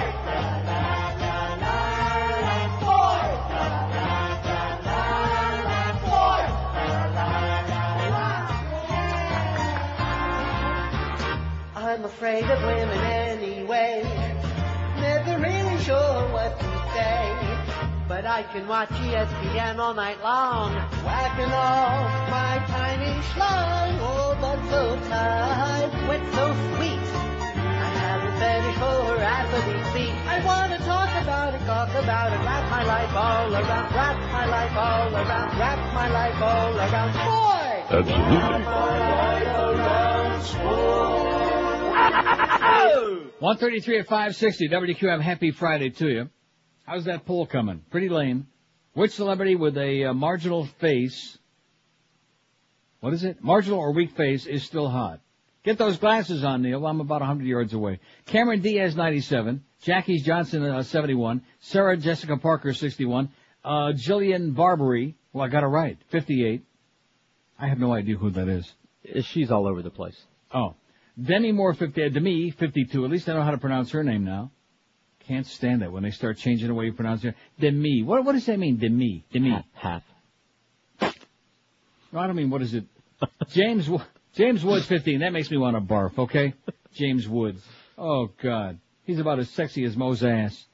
Dean Cain, 13. Jamie Lee Curtis, 12. Sean Connery, 11. Ellen Barkin, 10. Is Ellen Barkin? All the time. Mimi, and Screaming Mimi Rogers, 7. Laurie Metcalf, 6. Leah Remini, 6. Naomi Campbell, 5. LL Cool J be having 4. Paul Newman, 3. Robert Redford's got 3 votes. Sophia Coppola's got 1, evidently from that punk. Jada Pinkett Smith, 1. Scott Baio's got one. I don't get that. Maureen Dowd's got a vote. Bernie Mac don't have any. How about Freddie Mac? He's got a couple. And Sandra Bernhardt's got none so far. That's the way it's going. It's kind of a marginal poll. They can't all be great, okay? I thought it was good. I thought it was just fine, but the audience said, nah, we don't get it. Here's a call from Miami. Hello. Hey, Neil. Yes, sir. How you doing? Pretty good. It makes you realize, like, when Strom Thurmond can live to be 100, and then you get the thanks for calling lady that dies. You know, why can't she live with us for 100 years? Yeah, isn't that a shame? You're right. That's a good point. And I was on the line waiting for you. The guy brought up coffee heat box crunch. Uh-huh. I'm addicted to that stuff. Really? Man, I go to Albertsons sometime right up the street from the station, and they have them $2 for $5. And I go in there with the intention of just getting one. But guess what? You can't eat only one. Just like Pringles potato chips, you can't eat only one pint. Man. And Now, what's the most you ever ate in one sitting? 3 pints. All right. Now I feel better. But it's like when you start on it, it's like you go in there with the intentions of just like getting a little bit, but before you know it, 1 pint is gone. Then you well, that's what I did with those Klondike, with those Score Klondike bars. They're in boxes of 4, and my intention was, because I know that store carries them, I was going to buy 1 box. And then I thought, well, at least while I'm here, I'll just get 3 boxes and put them in the freezer. And if I would have just not thrown the rest of them out, I'd eaten all 12. But see, you're stronger than me because I could never stick water in a pint of ice cream. I just feel like that's a waste. I think I'd just have to die. Yeah. Hey, but real quick, Boca, I was listening. You had the court TV on with the lady that hit the guy and killed him. No, that's no lady. That's a bitch. Yeah. Yeah, that bitch that killed the guy, and the lawyer asked her a question that maybe Booker Bryant could think of doing a song on. He said, "What were you drinking?" And she said, "Gin and juice." And there's a song I call "Gin and Juice" by Snoop Dogg, and it will be perfect. Okay. Rolling down the street, smoking Indo, sipping on gin and juice. And then Excellent. He's working on it right now. Who needs Boca Brian? This guy could just finish. Exactly. You could do it. But then you could do what's the little thing you do when people fall out the chair, like the guy got hit? Come on, George. There you go. Exactly. Okay, thanks, Pally. Work on it. He's working on it in the song, too. Don't forget, join George and Miguel because the real star, Beaner Boy, couldn't be there. He's got to go get his car. Why are the people in that building so silly? Can you explain that to me? Why are they acting like a bunch of little chillins? How else? What would Beaner Boy, he's making about 40 cents an hour. He works about 200 hours a week. His life has turned to pure instant Schmidt. And these people, we want to have appearances. How come we don't get to go? Nobody wants us. Well, I think you just answered your own question.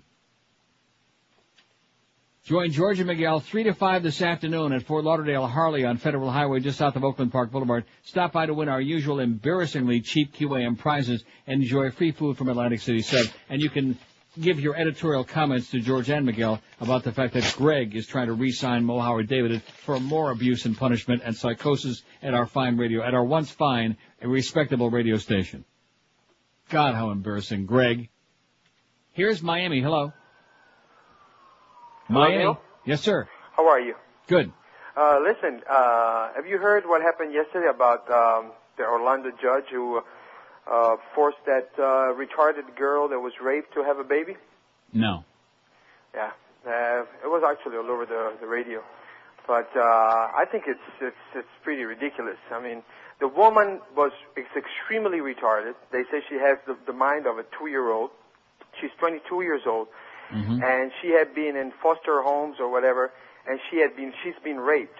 And now her tutor went to the judge because he didn't know what to do, and now the judge has forced her to have a baby because sick. It's in her interest. Absolutely sick. I mean, you know, I wonder what the hell's going on. I mean, you know, you're absolutely correct when you say that people are sheep because, you know, yesterday all of this freaking noise about the Supreme Court ruling. Well, this should have been something that shouldn't even be an issue. What right. you know in that's your private right. home. That's exactly right. Well, see, this is the problem. It's just like the business about language on radio and indecent language. How in the world can a bunch of fuddy-duddy old assholes sit up there in Washington and just arbitrarily decide what's indecent, what's obscene, which word is naughty, which one is nice, what you can talk about? It's just, and the public like a bunch of little school kids. Oh yeah, whatever you say, Uncle Sam, whatever you say, it's bullcrap. Absolutely. And you know what the other thing is? Then you have those people who were against the ruling. They say that undermines our constitutional rights. I mean, hello, have you guys been taking a look what's going on? I mean, where do these people get their ideas? To me, it's sickening. Maybe it's because I'm from Europe and I was raised a different way. Well, there you go. But, I mean, to me... Maybe because you're from Europe, you have some clue what the real world is all about. I don't know. We had Hitler and Mussolini, you know what I mean? My grandmother raised me, telling me every day, always question the authority. Mm-hmm. And this, meanwhile, TV is making a big deal about two people who've been held in Cuba against their will. Well, it's bad, but I'm saying, in this country, we have who knows how many thousands of people who've been held, they're being held against their will somewhere else. Just because they're Arabs or whatever. Mm-hmm. So, I mean, where's the difference really? This is just sugar coated. It all depends on which group the media is pandering to in what place. And since you're talking about South Florida, answers the question. I know. I just think it's sickening, and no one is trying to do anything about it. Meanwhile, the elections, now they got computers, they can put whatever they want there. Who knows? Oh, you voted this, but actually, you may think you voted something else. Right. And, we're getting screwed. I mean... It's going to be the first time the final numbers were in there before anybody actually voted, I think. Yeah. Oh, yeah. I mean, he was so sure he was going to win this election. I mean, this is ridiculous. I mean, and you know what? If people don't do anything about it and then they'll start, raising hell, we're going to end up with one hand in the front and one in the back. And guess what? It's going to be too late. Because you know what people are going to think right now? Oh, well, they came for the communists. I wasn't a communist. I don't care. Oh, they came for the Jews. I'm not a Jew. So I'm not a Jew. I don't care. And then finally, once there's no one left, they're going to come for you. What are we going to do? I'll see you at the border, pal. I'll see you at Niagara Falls. All right, bye. Good luck, Pally. He's a little bit nervous, and he understands that most people are sheep, and you are absolutely correct, sir, they are. And, don't confuse them. They're busy. They're busy with caca, with Jerry Springer and Cackamoon and whatever else. Caca. Jenny Jones. That's it. That's what they're all worked up about. You got it. Even a Mad Dog knows that. And ball games, of course. Ooh, ball games. Can I have some Marlin tickets? 142 at 560 WQM. It's the Neil Rogers 4th of July blowout sale from Tom Lehman and Joe Prieto at Hallett Pontiac GMC. It's going on right now. Here's Neil Deal number 1 waiting for you at Hallett. Get 0% financing for 60 months on every 2003 Pontiac or GMC in stock. Neil Deal number 2. Get up to a $4,000 rebate on every 2003 GMC and Pontiac in stock. Current and former military personnel, get yourself an additional $750 rebate from your friends at Hallett right now.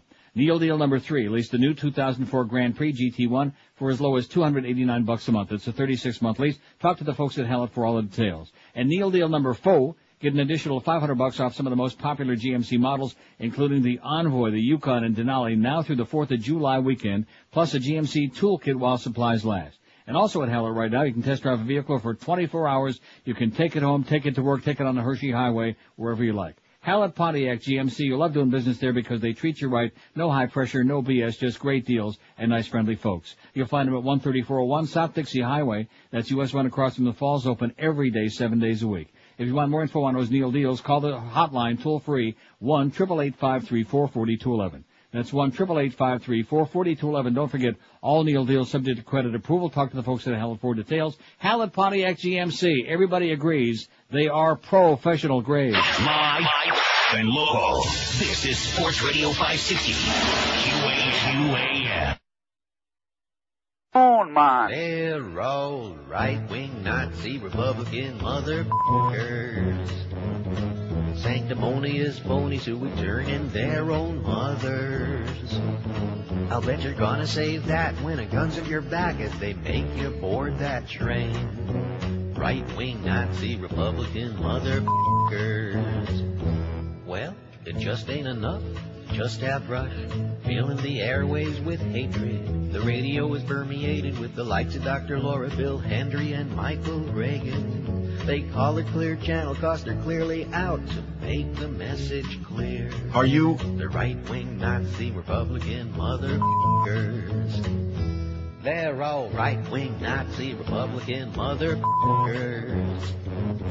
For all the table-talking idiots who couldn't get any dumber. That are married to whatever they are told to believe and worship George as their king. Right-wing Nazi Republican motherfuckers.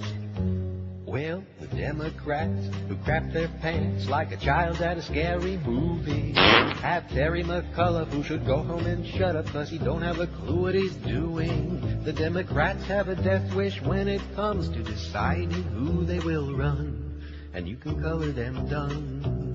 If they run Joe Lieberman, right-wing Nazi Republican motherfuckers.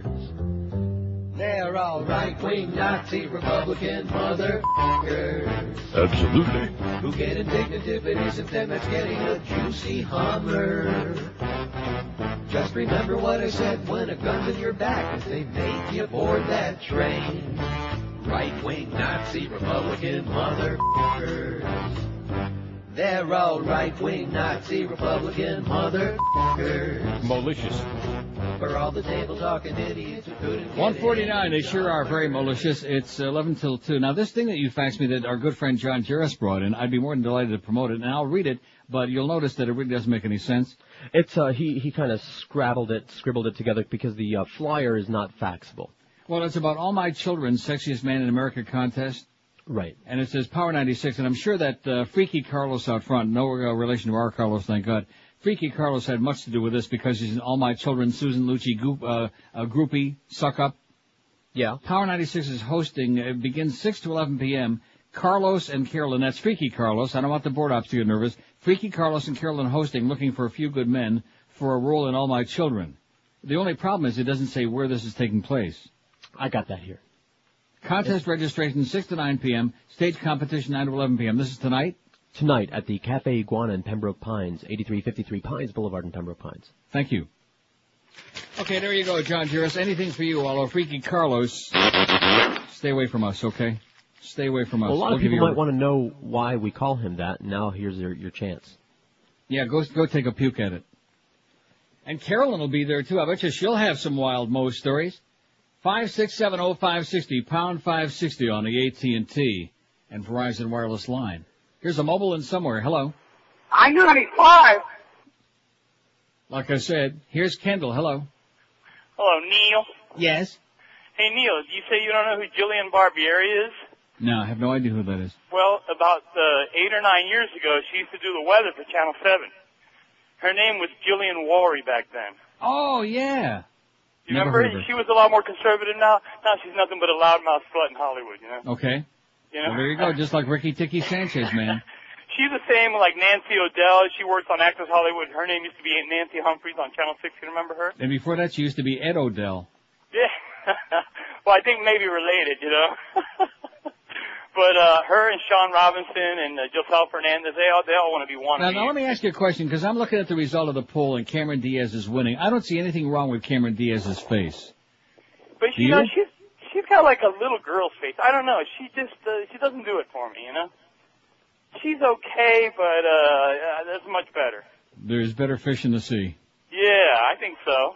Okay. Oh, pal, and one more thing, Neil. Yes, one more thing. Closing. You have that little spot that goes, "The radio's all yours now." Who says that?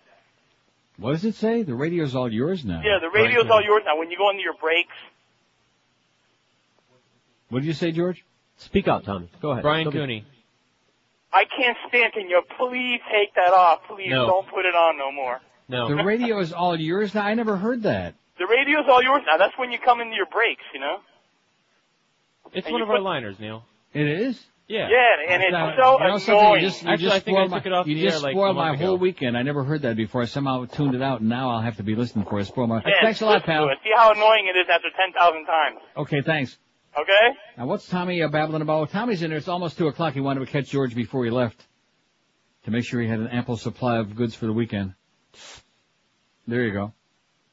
Hey, listen, George has got to do something now that Beaner Boy's off getting his car. He and Beaner actually between 2 and 3 before he does his appearance, we're going to go off and make the tour over there. And what do we call that place? Is that Carroll City still or not? Or is that just Here? unincorporated? Yeah. I think it's New Orleans. New Orleans? Yeah. The Big Easy, baby. Oh, God. K-John. Oh, yeah. K-John, and then we got like the K-John Barber Shop. Right. Where they jerk pork. 153 and guess where you can get some real good fennel seeds to put on your poke sandwich. I give up. Where? The guy we got in the morning will give you a good supply, okay? He'll help you out. All the crap you can unwrap. All the slime all the time. 153 at 560 WQAM. Hurricane season is here. Make no mistake about it. Before a storm hits, you always put up shutters to protect the windows and doors of your home. But what about the roof of your house, huh? The Somay Paint Factory makes Roof Mastic, a roof coating that can help you hurricane-proof your roof. Somay's Roof Mastic saved hundreds of roofs during Hurricane Andrew, while unprotected roofs were peeling off and flying right down the road. Somay's also got waterproof coatings for every kind of roof. Call the Somay, S-O-M-A-Y, Somay Paint Factory at 305-633-6333. The Somay Paint Factory is the oldest quality paint and waterproof coating manufacturer in the entire state. Somay will save you money because they eliminate the middleman markups. They sell to everyone at wholesale prices that are 60% lower than what you'd pay for the same national brands at retail stores. So protect your home and property from South Florida's brutal, unbelievably tough tropical climate with the best paints and waterproof coatings going at the best prices. Call the Somay Paint Factory. Be sure and tell them that old Neil told you to call 305-633-6333, or you can find them on the web at somay.com, S-O-M-A-Y, somay.com. You save yourself a schmidt load of cash when you buy direct from the Somay Paint Factory. Like I said, be sure and tell them that crusty old adolescent Neil told you to call. Live and local. This is 560. The radio's all yours now. QAM. Bastards. All right.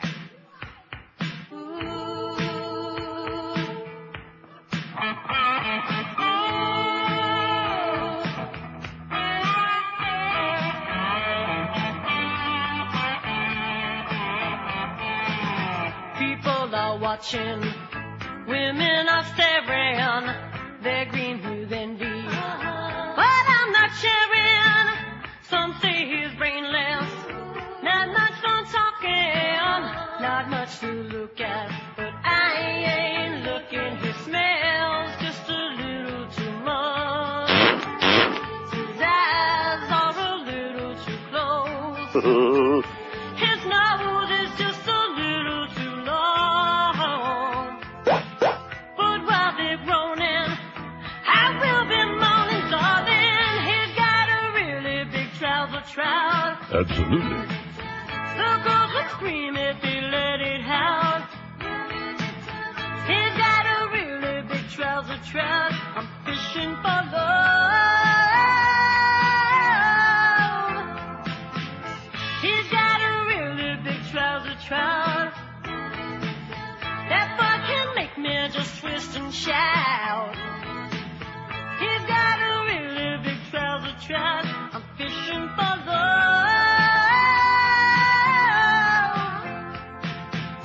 He's got a really big trouser trout. He's got a really big trouser trout. He's got a really big trouser trout.